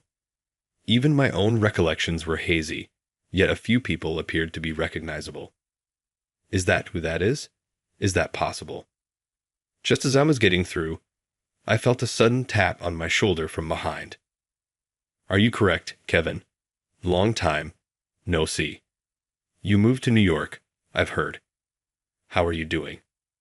Everyone looked around as if that was a signal, and before I knew it, I was encircled. Some had gained weight, some had gotten taller, and some were even starting to worry about thinning hair. Some were unrecognizable without glasses. There was warmth and nostalgia on every face. Nobody made fun of me. As a matter of fact, the majority of the folks I spoke with were kind and encouraging, even if they were merely flattering. They claimed that I cheered up and changed completely. Some even thought I looked cool and called me gorgeous. All of the compliments were quite flattering, but the last one seemed like a throwback to when people were dubbed nerds and introverted. However, I was doing fine and had become friendly with everyone. I think it was the experiences and self-assurance I picked up at work. Though I tried not to show it, I was genuinely giddy with joy. It wasn't only the boys, of course. I think part of the reason I felt so fantastic was that even the girls began to perceive me differently. I used to be quiet in class and keep a low profile when I was in primary school. I therefore felt as though I was in a dream because there were so many girls around. Since getting to the location, I have found myself thinking, I wish I could show this to my younger self multiple times. I was glad to see familiar acquaintances again and had a pint of beer in my hand. But to be really honest, there was one female in particular that I really wanted to see at this reunion. Ashley was her name. The belle of our class was Ashley. She was an extremely attractive girl, almost like someone you'd see on TV, with her big eyes and smooth hair. She was also kind, collected, and impartial toward all. I thought about her a lot when I was in school. I had no friends, therefore she was the only one who came to chat to me and showed that she cared about me. Because of her generosity, I was able to avoid being a chronic absentee from school, and over time, the bullying I experienced decreased. She was practically a lifesaver to me. I decided to pay Ashley another visit so I could repay her kindness. I glanced around nonchalantly, looking for her everywhere. Amidst the excitement and the shouts of women saying, "What have you been up to?" "In long time, no see." "Ashley," was called out by someone. I quickly turned around and saw a woman in a navy dress standing among some females, her graceful back turned toward me. Based on the recognizable outline, I assumed it had to be Ashley. She had a very unique aura from the rest, even when viewed from behind. I took a deep breath and hesitated before approaching and talking to her. Abruptly, she spun around and flipped her hair. Ashley was the one, without a doubt. Her looks were still youthful, but if anything, she had become an even more elegant and stunning woman. What about Kevin? Ashley. Long time, no see. I approached Ashley and got up in front of her. However, I was uneasy when I was in front of her. I could see burn marks running down her neck from her face, but they were concealed by her hair. They reached out and grasped a glass of wine from her, severely tarnishing her formerly flawless beauty. Since our last encounter, she must have been involved in an accident of some kind. I produced a wide smile, hoping Ashley wouldn't notice and trying not to stare at her scars. With a gentle reply, Ashley said, "It's been a while. How are you doing?" She was obviously aware of what other people thought of her physical appearance, but it was impressive how she chose to ignore the inquisitive looks. I had fallen in love with Ashley then, and she remained the same. It's unbelievable that she showed up at the reunion with that appearance. She has a monstrous appearance. Should I be her, I could not stand it. I heard vicious murmurs coming from behind me. I turned to see a few girls making barely audible remarks about Ashley. Ashley listened to them and remained cool-headed. I think she was used to this kind of thing. I was astounded by the girls' cruelty. Back then, they were good friends of hers. Ashley had changed, but did that make them feel satisfied? I felt a twinge of pain and a building rage. How are you able to utter such dirty things? It doesn't seem like Ashley has done anything wrong. Please don't belittle my fiancé. Out of a protective instinct, I said something ridiculous like, "my fiancé." Was there not a more appropriate way to put it? Though sorry, it was already too late. Now, there was no going back. "What? You weren't even in our conversation. Could you please just leave us alone?" With a contemptuous reply, the females moved on, vanishing like the tide. Ashley gave me an inexplicable look as she seemed relieved to see them go, but also contrite for bothering me. She had an embarrassed, irritated, and depressed look. This was not how I wanted to see her. Ashley said in a quiet voice that only she could hear, "Let's go outside and get some fresh air." It seemed like a smart concept to me. Silently nodding, we both slipped out of sight of the reunion. The full moon appeared taller and more exquisite than normal when it was outside the bar and beneath the chilly winter sky. We located a park close by and took a seat on a bench. An occasional chilly air drifted in. I quickly located a vending machine and purchased 2 hot beverages. Ashley hadn't spoken anything since we got out of the pub. I happily offered her a drink, hoping to lighten her melancholy. "Here, would you like some warm coffee or cocoa?" After expressing her gratitude, she picked out a coffee can and held it in her hands to reheat it without cracking it. "I apologize about the earlier. I overreached myself. I impulsively called you my fiancé because I just wanted to stop talking to them. I had no idea why I had called you that. Maybe I was more inebriated than I realized since I was in a strange place." I was perplexed when Ashley eventually looked up. "Kevin, you truly caught me off guard. We've been apart for more than 10 years, and now we're engaged. However, I was glad that you stood up for me against the betrayal." Ashley grinned broadly and replied, "Thank you, genuinely." Instead of reprimanding me, as I had anticipated, she thanked me and grinned broadly. Her compassion was exactly the same as it was in elementary school. Always happy, thoughtful, and not taking anything personally, which left me even more perplexed. I was encouraged by her unwavering strength and curiosity in her whereabouts. Ashley, sensing my thoughts, spoke tentatively at first. "I have to tell you about my scars, Kevin. I sustained these injuries after the cafeteria where I worked caught fire a few years back." She moved her hair aside and revealed the scars to me. There are more scars hidden under my clothes. I could see them well even in the faint moonlight, and I was on the verge of averting my eyes. A senior employee who attempted to shield me from the fire perished when the building fell. She removed me by using her body as a shield. Ashley talked about that moment while crying. She claimed that she was still having dreams about the fire, waking up from them, and finding it difficult to fall back asleep. I can still clearly recall the fire every time I look at my scars.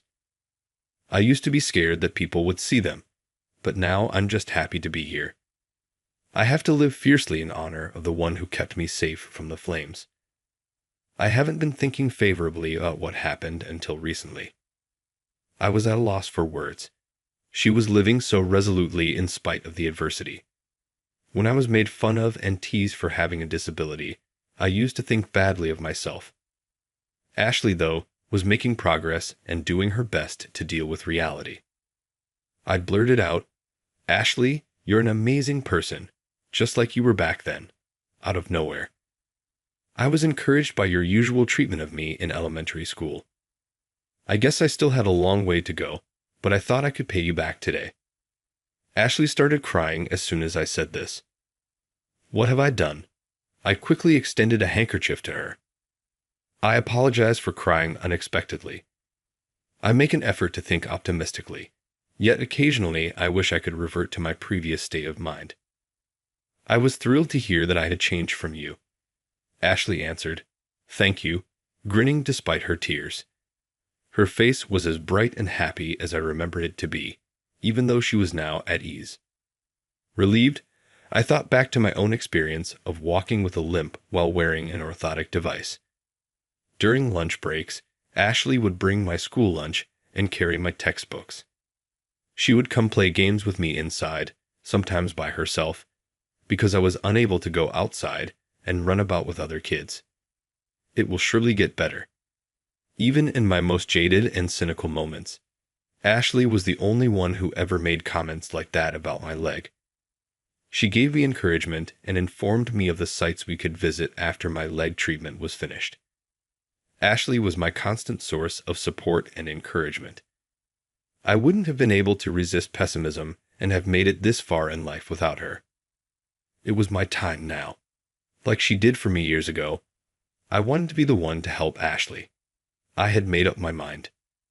"Hey Ashley, how are you doing? Would you like to have dinner sometime? I truly hope to see you once more."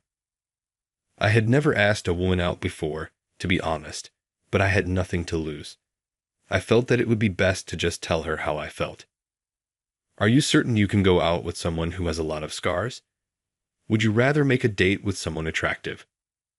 Although her response might be interpreted as no, I found it to be more than sufficient. I said, "It's all right. I'm never alone anyhow," I said, displaying my lack of dating experience.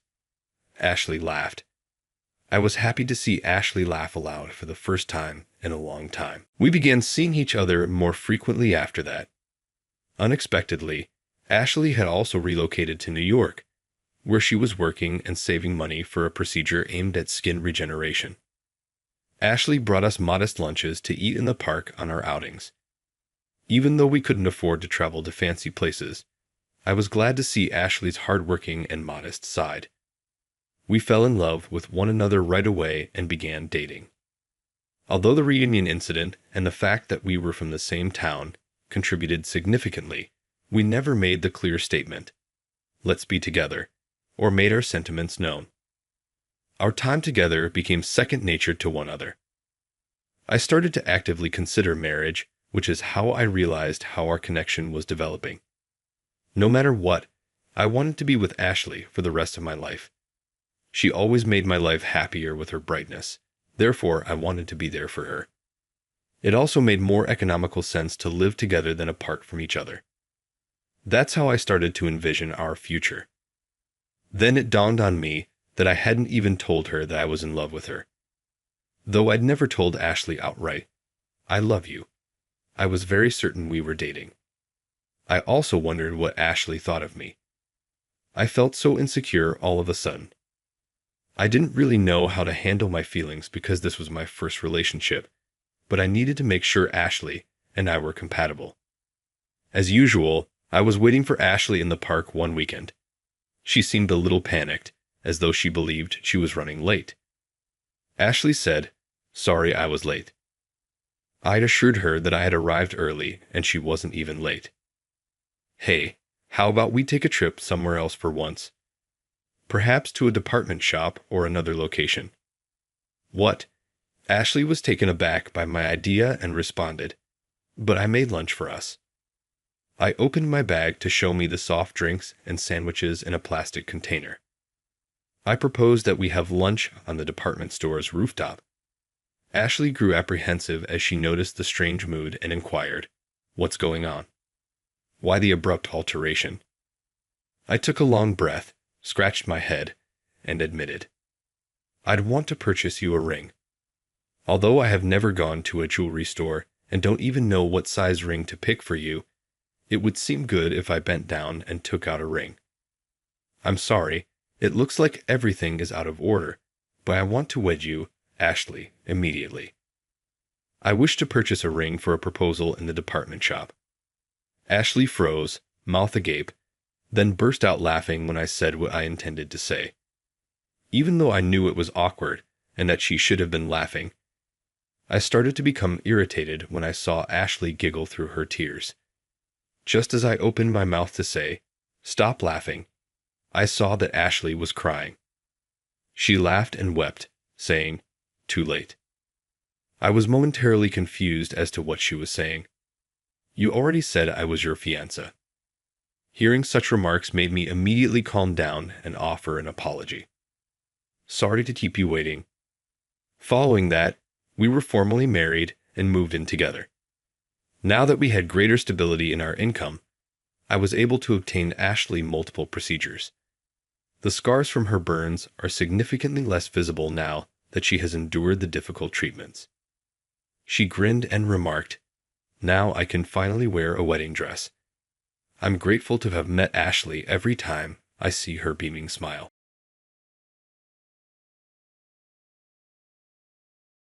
Emma, my ex-wife, was a fellow student. She insulted me and threw beer at me when she saw me at the reunion wearing my work clothes. I left the event because I could no longer stand her awful attitude, and as I did, a sleek, black, luxury car appeared in front of me, representing my prosperous life without her. Tom Harris is my name after we got divorced. I am an ordinary guy who was raised in an ordinary environment and has an unremarkable personality that you could find anywhere. I was raised in a typical family and have led a typical life. I made a good number of friends during my time in school, and I didn't have any really exciting experiences. The maxim that I, a regular guy, constantly remember is from my high school teacher, Mr. Johnson. Live with perseverance, and you can overcome any difficulty. This saying has always been there for me, encouraging me no matter what. Fortunately, I haven't yet been in a circumstance when I had to frantically rely on these words, but I always remember them. I was a boring student, but I had a secret admiration for my classmate Emma. I found her ever-changing expressions, her careful listening style, and her occasionally feminine side profile to be really alluring. I naively believed that our accidental meeting at the same university was fate. Even though I was such a quiet student, I've always secretly admired Emma. On the other hand, I was so unremarkable in the crowd that several of my peers didn't even recognize me. However, Emma would occasionally talk to me about our high school years, and those little exchanges brought me much joy. I was happy about such little things, and it was enough to keep me happy. I was a really humble man. Still, when I had my college degree, I was curious about my position. It was best to give up and move on since it had been a long-standing, unfulfilled love since high school. This was the opportunity. So, determined not to be rejected, I told Emma the truth. Her startling response, yes, made me question whether I was dreaming. I had genuinely enjoyed my days with Emma, whom I had always admired. I've always made an effort to give Emma anything she wants. I put a lot of effort into my job since I loved seeing her delighted grin after receiving my gifts. As our relationship developed amicably, I made Emma's dream of becoming a housewife come true by popping the question in my third year as a working professional. I worked harder than ever, but taking care of two people's expenses was difficult. I worked so hard in my third year because I wanted Emma to be happy. Fortunately, my hard work paid off, and I was able to advance in my career in a way that surprised both myself and my elders. I worked for a big company, so my pay was already above average, but after I got promoted, I began making an unbelievable amount of money. But while my salary rose, Emma's extravagant spending, all in the name of bettering herself, also increased. Even while it wasn't yet endangering our means of subsistence, buy new outfits and seasonal brand bags for each supper with friends added up. Whenever I felt like talking, I would hesitate to say anything because I knew she would be happy and would only have to put in more effort. I regret that my approach could have led her to become irresponsible in retrospect. I was talking to my coworker Susan while enjoying a coffee one day during our lunch break.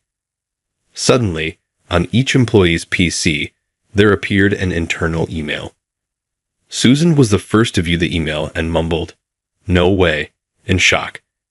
I saw some startling news on her screen. An enormous downsizing was announced as a result of subpar company performance. The names of individuals who will be let go were coldly published in the email.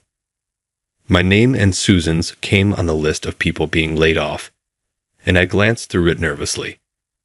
I felt as though everything had darkened around me, and I almost dropped my coffee. All of the staff members on the list, including Susan and me, were independent contributors to the business in their early 30s. A few of us went up to President Smith to voice our objections. "We targeted you because you're young and have ample opportunity for re-employment," President Smith countered. "I apologize, but I ask that you respect our circumstances." He apologized profusely and in a kind manner, but his remarks were emotionless. He appeared to be merely apologizing to get out of the sticky position. To me, It felt like that only. We came to the conclusion that there was no point in disputing with President Smith and had to accept the layoff. "What will you do now?" Silently, Susan inquired. "I haven't made a decision yet. I should discuss it with my spouse." "Susan, how about you? What plans do you have?" "Well, packing up my personal items around my desk," I replied. She said, "I think I might go back to my parents' place." "I take it that your dad owns his own business. Thus, you'll have a backup plan for the time being." Using her best happy voice, she exclaimed, "Yay, that's right." I had no idea at the moment that Susan was about to cry in her voice. I wondered what I should do next as I drove home. I first considered how to tell Emma the news. I knew she would understand if I couldn't immediately find another job because I had worked so hard. Emma would undoubtedly encourage me. I could use my severance income to help with my job search. Feeling a little more positive, I accelerated my speed home, reassured by these thoughts. Emma exclaimed, "What?" as soon as I muttered about getting laid off when I arrived home. Not at all. I recognized her reaction as she turned pale. It's difficult, so feeling nervous was only normal. "But let's work through this together," I said. But before I could say anything further, Emma gave me a direct look and suggested that we get divorced. "What?" I was taken aback. "We ought to file for divorce if you are unable to get employment. A jobless man who is unable of spending money on me is useless." "I don't require you," spit out Emma. Everything in front of my eyes turned dark.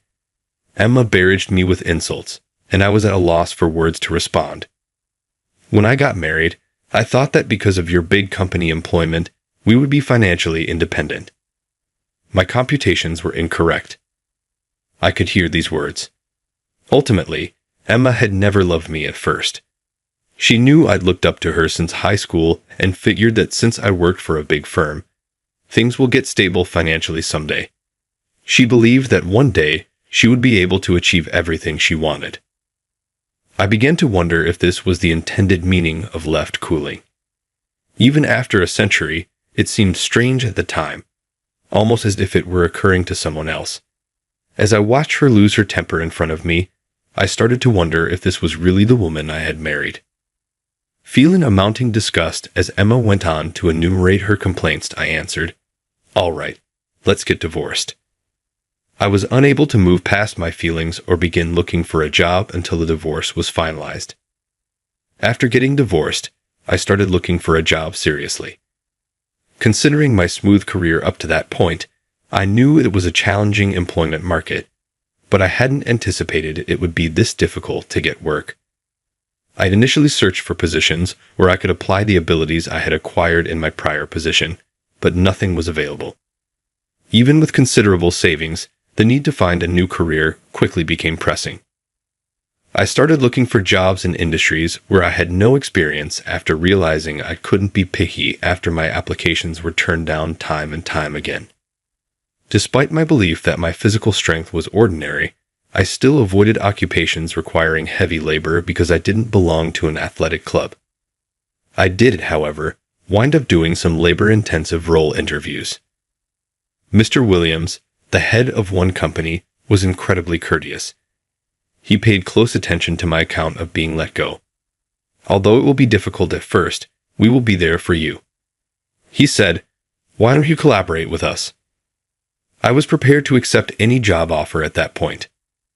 Since it was a construction company, there was some physical labor involved in the job, but mostly office work.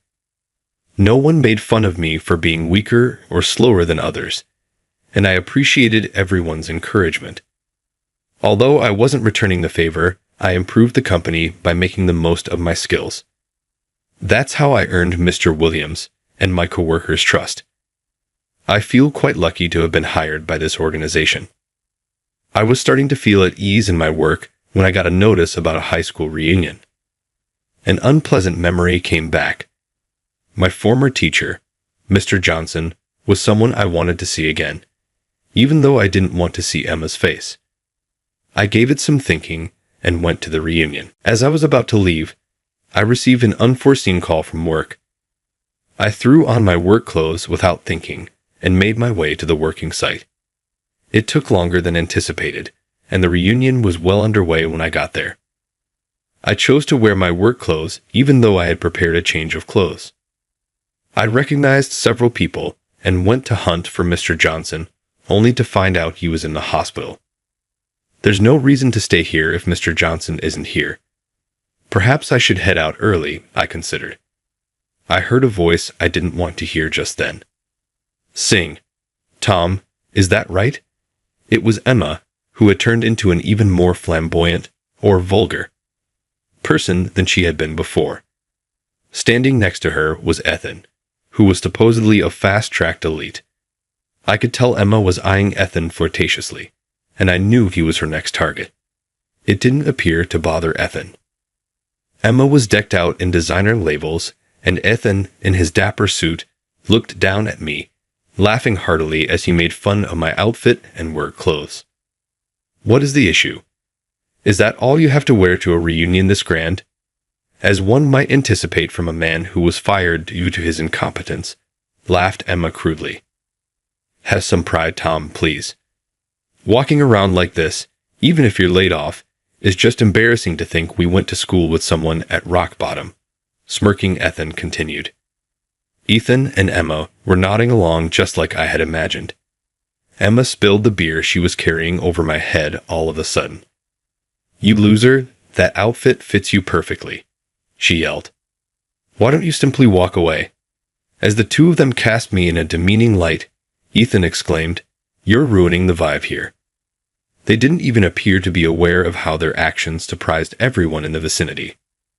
I think they thought my work clothes were too casual for me.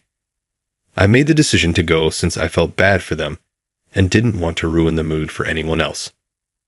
I understand. I said, I'll go, and made my way out the door.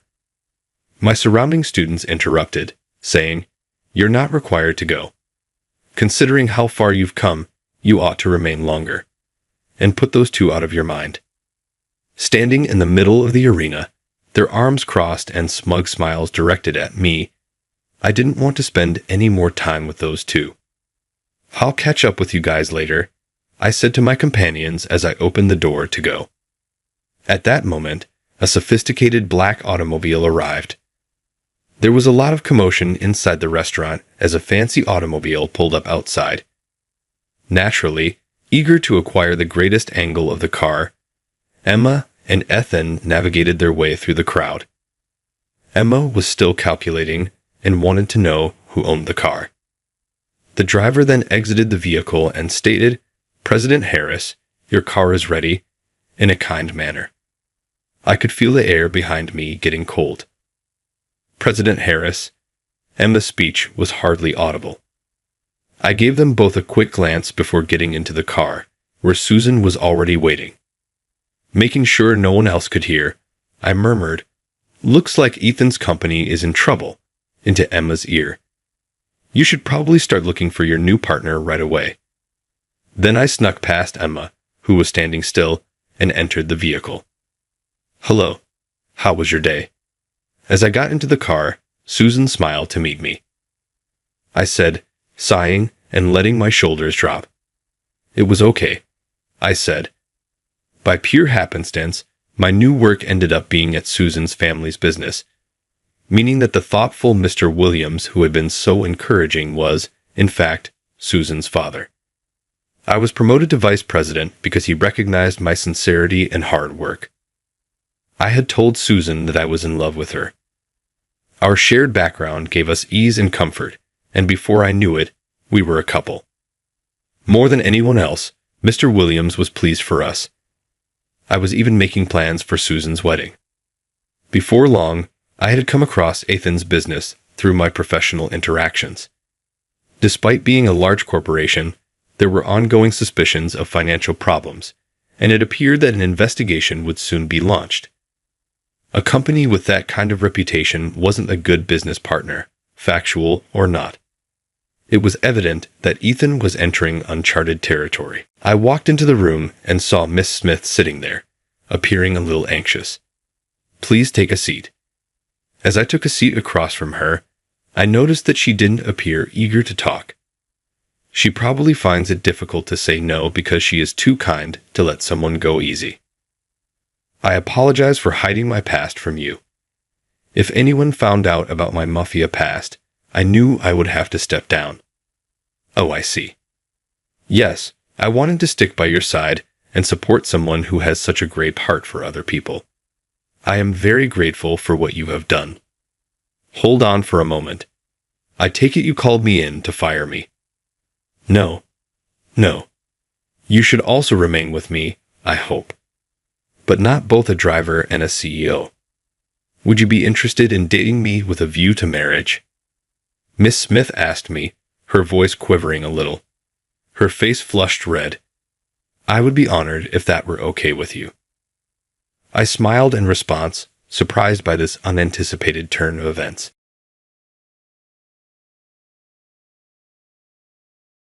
Go buy tea for everyone. It took place at the anniversary celebration of a well-known food company. Emily, the daughter of the firm president, told me this as she threw a $1 coin at me.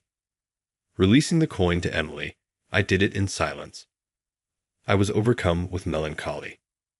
Why did I have to endure such hateful treatment? When the party staff saw what was happening, they grew pale and started whispering to each other. What's everyone fussing about? Emily's father, the head of the company, came up to me at that point and said something unexpected. I'm Jack, and I'm 42 years old. Normally I work at a small plant on a rural island that processes seaweed, but my family and I recently moved back into the city. My wife missed the broad sky of the island, and my 2 sons said that they liked the island better than the metropolis. We returned to the city because we were invited to a well-known food company's anniversary celebration tomorrow. We were invited to come by my mentor, Kevin, the company's executive, so we made our first return in years. Kevin requested to see me today before the celebration, so I went to the corporate office by myself. One of the most recognizable structures in the city, a skyscraper, served as the company's headquarters. A car sped into the entrance and halted as I was admiring the impressive edifice from below. A long-haired woman in a gaudy suit and black shades emerged from the bright red sports automobile. A couple of staff members hastily emerged from the doorway to welcome her. You've arrived late. Before the automobile got here, you ought to have been here to unlock the door. The 2 workers hung their heads and listened in silence while she complained. We're sorry, they said. Are you aware of who I am? You realize that you are readily replaceable. I couldn't help but feel bad for the workers when I saw this incident, so I ended up talking to the woman. Excuse me. I turned to face the 3 of them, startled by my abrupt arrival. She gave me a stern look and said, What is it? Her furious attitude intimidated me for a moment, but I worked up the nerve to say, Excuse me, but I'd like to see Kevin. You say the executive, Kevin. Are you scheduled to see someone? True enough, I'm Jack. Our scheduled meeting time for today is 1:00 p.m. The woman became even more agitated and yelled to me, Why don't you ask at the reception? Does Kevin even work here, by the way? Miss Emily, Kevin is President Harrison's right-hand man. The staff hesitantly said as they exchanged eyes. You're familiar with him. The woman heard this and her voice rose in rage, her cheeks flushed scarlet. I've never met him. Now move quickly. We're heading inside. I only came back because my father insisted. She then raced into the building, dragging the staff members behind her. Even though she was just called Emily, is it possible that this woman is the daughter of Mr. Harrison, the company's president? One of the earlier employees came back to me after they departed, right as I was ready to go to the reception. I regret what happened previously. I've reached out to Kevin. Kindly ride the elevator to the 37th floor. Thank you for going out of your way. The staff member bowed to me and dashed back inside. Kevin. It has been a long time. Nice to see you once more. Thank you for coming today. It brought me great joy to see Kevin again after all these years. We met at your wedding, is that correct? What state is your family in? Yes, my boys are maturing quickly. My youngest is currently 4 years old, and my oldest just began first grade. Every day, my wife and her friends on the island are busy trying out new recipes made using regional products. Well, I can't wait to meet them tomorrow. During my brief training assignment at a different organization, Kevin served as my mentor. He was gracious enough to mentor me throughout my first few days of work as a department manager at the time. I once made a big error that cost the company money, yet Kevin never put the responsibility on me. Rather, he went with me to apologize to the client and the business. While driving back from the client's office, I sobbed and apologized to Kevin. I've never forgotten what he said to me at the time. People who never fail never grow. I still find comfort in those remarks now. Kevin, just get rid of the nonsense. Please just be with me as you used to.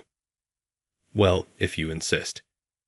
Please, I haven't changed at all. Kevin hesitated at first, but then he consented and said, all right. We kept talking about my kids and island life, and although we could have spoken for hours, I chose to depart so as not to interfere with his work. Well, I should be heading out already. How unfortunate. At the party tomorrow, we'll have plenty of time to catch up. Allow me to also acquaint you with my family. That is accurate. I'm excited about it. I said Kevin farewell and opened the door, almost running into a woman who was hurriedly walking down the hallway in her loudly clicking high heels. Ah! She cried out before abruptly stopping. The girl who had been yelling earlier in the entrance was Emily, the president's daughter. Observe it. That was risky. I apologize. Are you okay? I asked quickly, and Emily appeared to know who I was. You? How come you're here? How could you enter our business without authorization? Well, you see. Kevin heard the commotion and hurriedly out from his office to introduce Emily to me. This is a friend of mine, Miss Emily. We were supposed to get together at work today. However, isn't it odd to have an outsider present during business hours? I'll let my dad know. Kevin's visage softened when he heard the words unrelated to the company, and he spoke gently in an attempt to reassure her. Miss Emily, this individual has ties to the organization. Actually, thaw. I stopped Kevin before he could reveal who I was, telling him it was okay. I'm about to head out. I'm sorry, I said to the woman, hoping to avoid causing her any more difficulty while I was at work. I ran to the elevator so I could get out of there as soon as possible. I heard her yell, "Don't ever come back to our company again," from behind me. I entered the elevator discreetly, not even turning around. Emily disrupted what should have been a happy reunion with Kevin, and I departed feeling sad. I went to the anniversary party location with my family the following day.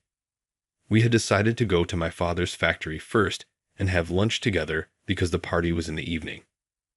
After a long absence, my kids were overjoyed to visit their grandparents once more. My dad has a modest factory in a central part of town. From the time I finished middle school until I was 35, I volunteered there. There were only 3 of us working at the factory at the time, including my father, and the business was shaky and greatly affected by the state of the economy. Despite this, my father encouraged me to finish high school. In light of this, I made the decision to assist in the workplace rather than seek higher education. As we entered the factory, my kids yelled, "Grandpa, we're here." My dad came out the back when he heard them talking. "Oh, you succeeded. It's been a long time, Dad. How are you doing?" "Ever since she learned that you were all arriving, your mother has been eager to prepare lunch. I'll head over to assist her."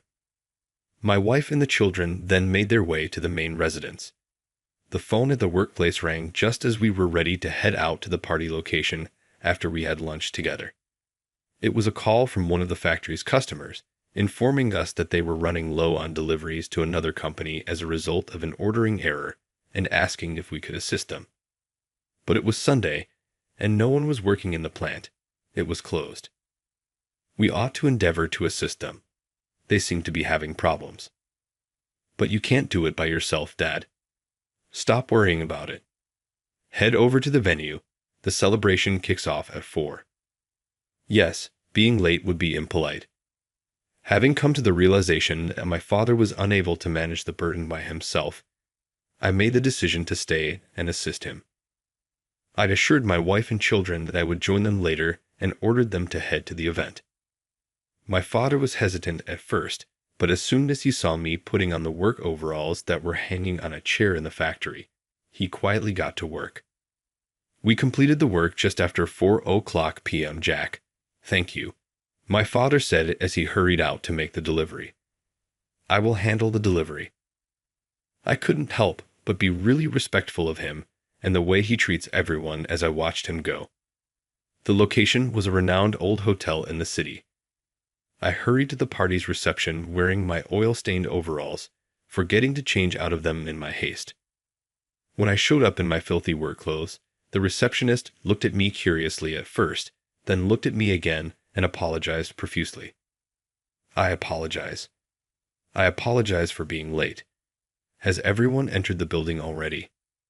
Yes, the celebration began roughly half an hour ago. Kindly proceed. As I opened the door to enter after being escorted to the entryway, I saw Emily, the woman from earlier, standing there wearing a bright red, sequined minidress that matched the color of the sports car I had seen. The same 2 male staff members were behind her.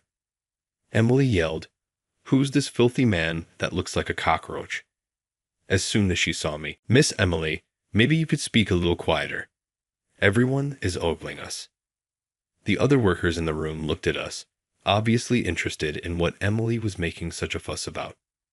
A few workers close to me began muttering, "Hey, isn't that? Could it be that Miss Emily is unaware of that person's identity? That is not possible. She should know, she's the president's daughter." The whispering went on, getting louder. "Hold on, aren't you the obnoxious dude I nearly ran into at work the other day? You've traveled a great distance in that squalid attire. What are you even wanting?" "Well, Kevin invited me." Kevin? Once more? How in the world could he have invited someone as vile and repulsive as you? He's really worthless.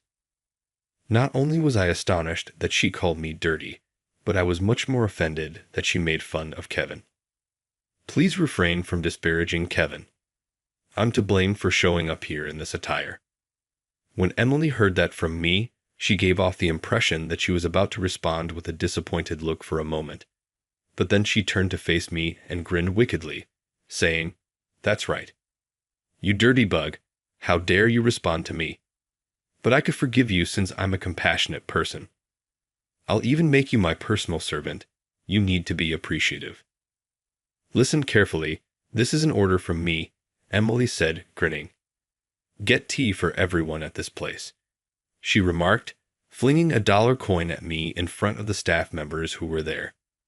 The workers surrounding us paled and began to whisper in horror at that time. Emily was the only one who stood there, laughing with her arms crossed. What's causing everyone's agitation? It's a really smart concept. I'm going to buy tea for everyone in this room. I knelt down, took out the dollar coin, and extended it toward Emily without saying anything. "What are you saying? Is this insufficient, or are you simply unwilling to purchase it?" As she said, she grabbed the dollar coin out of my palm. I was overcome with melancholy. Why was I subjected to this kind of treatment? Had I done something so awful that Emily was giving it to me? Just moments earlier, the party had been bustling. Suddenly, Emily's ridiculous antics had brought everything to disarray. In the midst of the chaos, I saw someone approaching us carefully. I knew this man well when I was a young boy, so I recognized him right away. It's been a long time, Jack, and he halted in front of me. Kyle, when he arrived, the room, which had been alive with whispers, became quiet. Only Emily persisted in her cacophonous tirade. "This stranger, who is he? Who the heck is he now?" "Jack, I heard you were coming today, so I decided to drop over too. It's wonderful to meet you. Kyle drew me into a soft embrace. I had been waiting so long to see Kyle that I was genuinely delighted. One of my father's industrial clients filed for bankruptcy when I was in elementary school because of a bounced payment. Kyle was employed by that failed company at the time. At the time, he was in his 20s and was sending money to his family back home. However, he was put in a difficult situation when the factory abruptly closed. My father saw Kyle's situation and extended an invitation for him to live and work at our plant. Despite the difficult circumstances facing our plant as well, my father chose to recruit Kyle because he could not stand to watch him suffer. Every day, Kyle gave his all at work. My father used to frequently comment, "Kyle is quick to learn and has a natural talent," which I can still clearly recall. I regarded Kyle as though he were my actual elder brother. He responded by treating me like a younger brother and frequently remarking that I made him think of his own sibling back home. After a few years, Kyle's abilities were acknowledged, and a big corporation made him an offer to join. At first, Kyle politely declined the offer, but my father urged him to seize the chance. "Kyle, you're meant to conduct worthwhile job that benefits people." My father informed him, "You'll get more experience out there than you would staying here." I sobbed, begging Kyle not to go the morning he departed. Kyle gave me a hug and said, "I'll come back when I've made it," after noticing that I was crying. Hold on for me. I had faith in his promise up to that point. My father owned a factory, where I worked hard after graduating from middle school. I believed that if I put in the effort, I could surpass Kyle's level of expertise and gain a closer relationship with him. After some time, the factory attained stability. One day, when I was going to be 35, a man showed up at the plant. With a quick recognition, my father said, "Kyle, is that you really? It's been a while." I heard him say, "Mr. Nelson," and I hurried out the rear. He gave me a nice smile upon seeing me. "Jack, it's been a long time." "I've missed you, Kyle." His smile was familiar and reassuring, just like I recalled. Kyle was overjoyed when my father invited him to join us for supper. We all sat down at the same table for the first time in years while he shared memories of my mother's food. Kyle questioned me, "Jack, are you married yet?" After supper. "No, I'm not there yet, but I'm seeing someone." "Well, how about we go there, shall we?" "Explain what you mean." With his knees crossed in front of him, Kyle sat down in front of us and declared, "I want you to take over my company, Jack." "What?" "I want you to head every single one of my 50 group companies as chairman." "How come?" "Chairman of 50 businesses." As I listened, I found out that Kyle wanted me to take over all 50 of the firms he was now the chairman of. Not at all. Such a big duty is beyond me. "I trust you, so I want you to do it." Kyle persisted no matter how many times I told him it was not feasible. After first being astonished, even my parents came around to Kyle's proposal and helped him persuade me. Their tenacity overwhelmed me, and I found myself responding, "All right, I'll give it a try." I then started my business management studies at a faster pace. In order to get a thorough understanding of the business, I also went incognito to every group company in the nation. I reasoned that by keeping my name as the chairman a secret, I might be able to learn more about the company's true nature. I also moved my family to a distant island during this time and got married to my present wife. One of the group enterprises where I had received training was a small seaweed processing factory located on that island. It was at that time that I fell in love with the island. The factory brought back memories of my father's workplace by emphasizing the value of interpersonal relationships. I had only just revealed to the press that I was the chairman at this time. Emily, meantime, yawned in boredom as she observed our reunion. The staff finally started muttering among themselves as they became to understand who we were. "That's the current chairman and the former chairman, right?" Emily asked her assistant, What do they mean by the current and former chairman? Because it seemed that she had heard this, but wasn't exactly sure what it meant. Apparently those two are our company's current and past chairman, something I didn't know until recently. How come? Why was I never informed? And why didn't you respond earlier? When Emily realized I was the chairman now, she freaked out and started berating the staff for not telling her sooner. Miss Emily, we have been traveling overseas with you for years, and we have recently returned. We were also unaware of the identity of the current chairman. With almost tears in her eyes, one of the staff members yelled and fled the room. When the other staff members saw this, they silently did the same. It was evident that they had reached their breaking point, and I felt sorry for them. Following their departure, Emily found herself standing by herself in front of a large group of workers who were observing her from a distance. They left so swiftly. This is uninteresting. I might as well head out as well. At that moment, Mr. Harrison, Emily's father, entered through the open door. "Oh, Dad, after the party started, weren't you sleeping in your room?" Mr. Harrison concluded his salutation. It appeared that he briefly rested in a room. The vacant staff members surrounding me mentioned that he appeared unwell and had been preoccupied with back-to-back workdays. I had never seen Mr. Harrison before, but I could tell right away that he didn't look well. After receiving a report about the disturbance from his secretary, he quickly returned to the location, obliging Emily's look of surprise. Mr. Harrison stepped past her, came over to me, and then he fell on one knee, bowed his head deeply in regret. "Mr. Nelson, I truly regret my daughter's actions." Emily was uncomfortable when she saw her father bowing to me in front of all the staff members and yelled, "Dad, what are you doing in front of everyone? Wake up already." Mr. Harrison, still on his knees, lifted his head, stared at Emily, and yelled back, "You apologize too. Are you even aware of this man's identity?" In spite of her father's remarks, Emily didn't seem worried. "Whom? Although I don't know him well, he seems to be our company's chairman.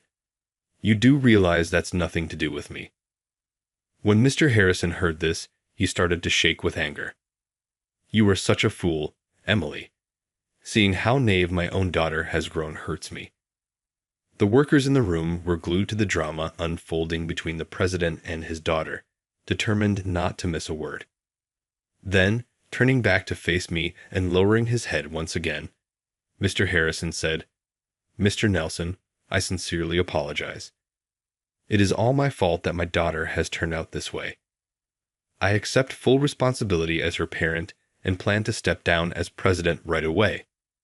His announcement of his resignation shocked everyone in the room. "Mr. Harrison, could you just look up? It is not necessary to bow in this manner." Regardless of the parent-child dynamic, I couldn't help but feel that it wasn't appropriate for a parent to apologize to their adult daughter for something she had done. That's why I attempted to interrupt him mid-apology. Mr. Harrison, though, would not budge. "No, I have ignored my daughter's transgressions for far too long. It's been said that the more you adore a child, the more bothersome they are. But I've allowed her to become into someone who despises other people and lacks common decency by giving her money and letting her do as she liked. I am alone accountable for this." His speech carried a strong sense of commitment, as though he had accepted his choice. "From now on, I will resign as president." Moreover, he turned to face Emily at that point and said something startling. "I will disown my daughter." "What? Reject?" Emily was astounded by his declaration, as were I and the other guests. As an adult lady over 30 years old, you still lack knowledge about the outside world. You haven't learned how to engage with people. You have lived a selfish life. You'll be on your own from now on, having to learn the actual world's realities from the beginning. "Not at all. I vehemently object. I'm not leaving the house, no matter what you say. If you can, please try making me." Emily refused to back down and continued to act defiantly, even toward her own father. Right then, whoosh, The front door flew open. Wait a minute. Everybody turned to face the voice's origin. Emily's attendants, who had departed earlier, were now making their way back. With regard to Miss Emily's transgressions, we have something to confess. It concerns the crimes that Miss Emily attempted to perpetrate. What do you think you're doing coming back now? The attendant's revelations caused the room, which had been hushed seconds before, to buzz with newfound interest. Miss Emily attempted to obtain private company information without authorization. She intended to sell it to a competitor business. What?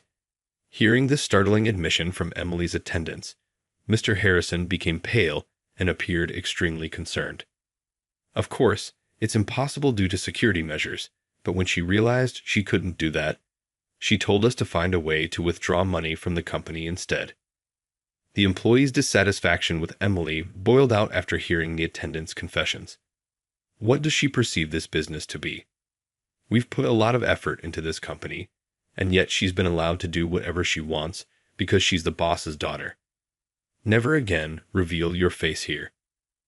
Mr. Harrison stayed down on the floor, his head dropped low in desperation, while the irate yells of the workers filled the space. Upon witnessing Mr. Harrison in this condition, I couldn't help but feel intense compassion for him. To have his much-loved daughter betray him in this way. Emily, meantime, listened to the employee's charges without displaying any regret, shaking her leg impatiently and even clicking her tongue now and then in annoyance. Mr. Harrison eventually got up and requested, "Can someone please call security?" while continuing to look down sadly. Upon the arrival of the security guards that the staff had called, Mr. Harrison pointed directly at Emily and demanded something. "Please escort this woman out of here." "What? Someone has broken in here. Take her off the property right now." "Papa, what's wrong with you? Are you crazy now? You are the one who has gone insane. You've become a stranger to me. We are no longer father and daughter. Leave now." Emily was pulled from the arena by the security personnel when they seized her by the arms. Emily could not stop screaming aloud as she was being taken out. "This can't be happening. Papa. Hey, give me up. Are you aware of who I am?" I then learned that the police had to be called when Emily attempted to force her way back into the hotel after being escorted out by the security officers. "I'm the president's daughter." She cried out even after the police showed up. "Keep your hands off of me. Now let me back in." Following Emily's departure from the venue, Mr. Harrison bowed to all in attendance and declared his intention to step down. I stopped him before he could try to leave the room and talked him out of his resignation and into giving it another go for the good of the firm. I had advised him to put his attention going forward on what he could do to support the staff if he genuinely felt regret for what had occurred. However, Mr. Harrison objected, stating, "I'm not qualified for that." That's when Kevin said something. "You've come to my aid numerous times. Throughout the years I've worked with you, I've observed your consideration for the business and its personnel. I think that's how everyone feels here." Each employee gave a nod of assent. "No, but even so, Mr. Harrison, I'm still young and inexperienced. But I'd like to share something with you," Mr. Harrison said, tears welling up in his eyes as he responded to Kevin's remarks. "I was once given advice by a mentor that has helped me ever since." Then I said what had meant so much to me. People cannot grow if they are unaware of failure. I think you can always start over and learn from your mistakes, no matter how old you are. For the benefit of the staff, I thus ask that you keep up your hard work. Mr. Harrison was approached by Kyle, who had been silently listening, who remarked, "Mr. Harrison, you worked hard and built this firm from the ground up. It's possible that you raised your daughter incorrectly, but as Jack mentioned before, growth is impossible for those who are unaware of failure. Kindly remember that and keep moving forward. Everyone, I apologize. I truly apologize." President Harrison was unable to continue speaking after that and started crying. I wrapped my arm around his shoulder and comforted him. The staff were affected by the spectacle and continued to cheer for a considerable amount of time after that. It is true that Emily's parents disowned her and forced her to leave the home. Her former attendants sued her as well, claiming they had been mistreated both mentally and physically. She was made to pay a sizable portion of the awarded damages. She soon found herself working on a fishing boat owned by one of Kyle's buddies, helping with cleaning and supporting the fishermen, after being unable to find job and requiring money to pay for the damages. Emily used to try to get away a lot, so the fishermen watched her carefully. Emily didn't resemble her previous glamorous self at all, according to a mutual acquaintance who had seen her recently. She was sunburned, had messy hair, little makeup, and appeared to have aged considerably. Nevertheless, if she puts in a lot of effort there, she may eventually improve greatly from who she was previously. I'm clinging to that sliver of optimism. As it happened, my family wasn't there in the party hall for the entire incident. The three of them had been sleeping in a waiting room as my youngest kid dozed off. That was a relief to hear, because I didn't want my kids to see anything like that. We walked out of the motel, and it was getting dark. Kyle was waiting for us as we were about to leave for home. Jack, today it must have been tough for you. Kyle, thank you. You also had a difficult time. Do you intend to return to the island? Yeah, life there suits us better. Both me and my family. My family gave me warm smiles and nodded in response when I looked at them. As I work on the island, I'll continue to study business, and I'll visit the enterprises as needed.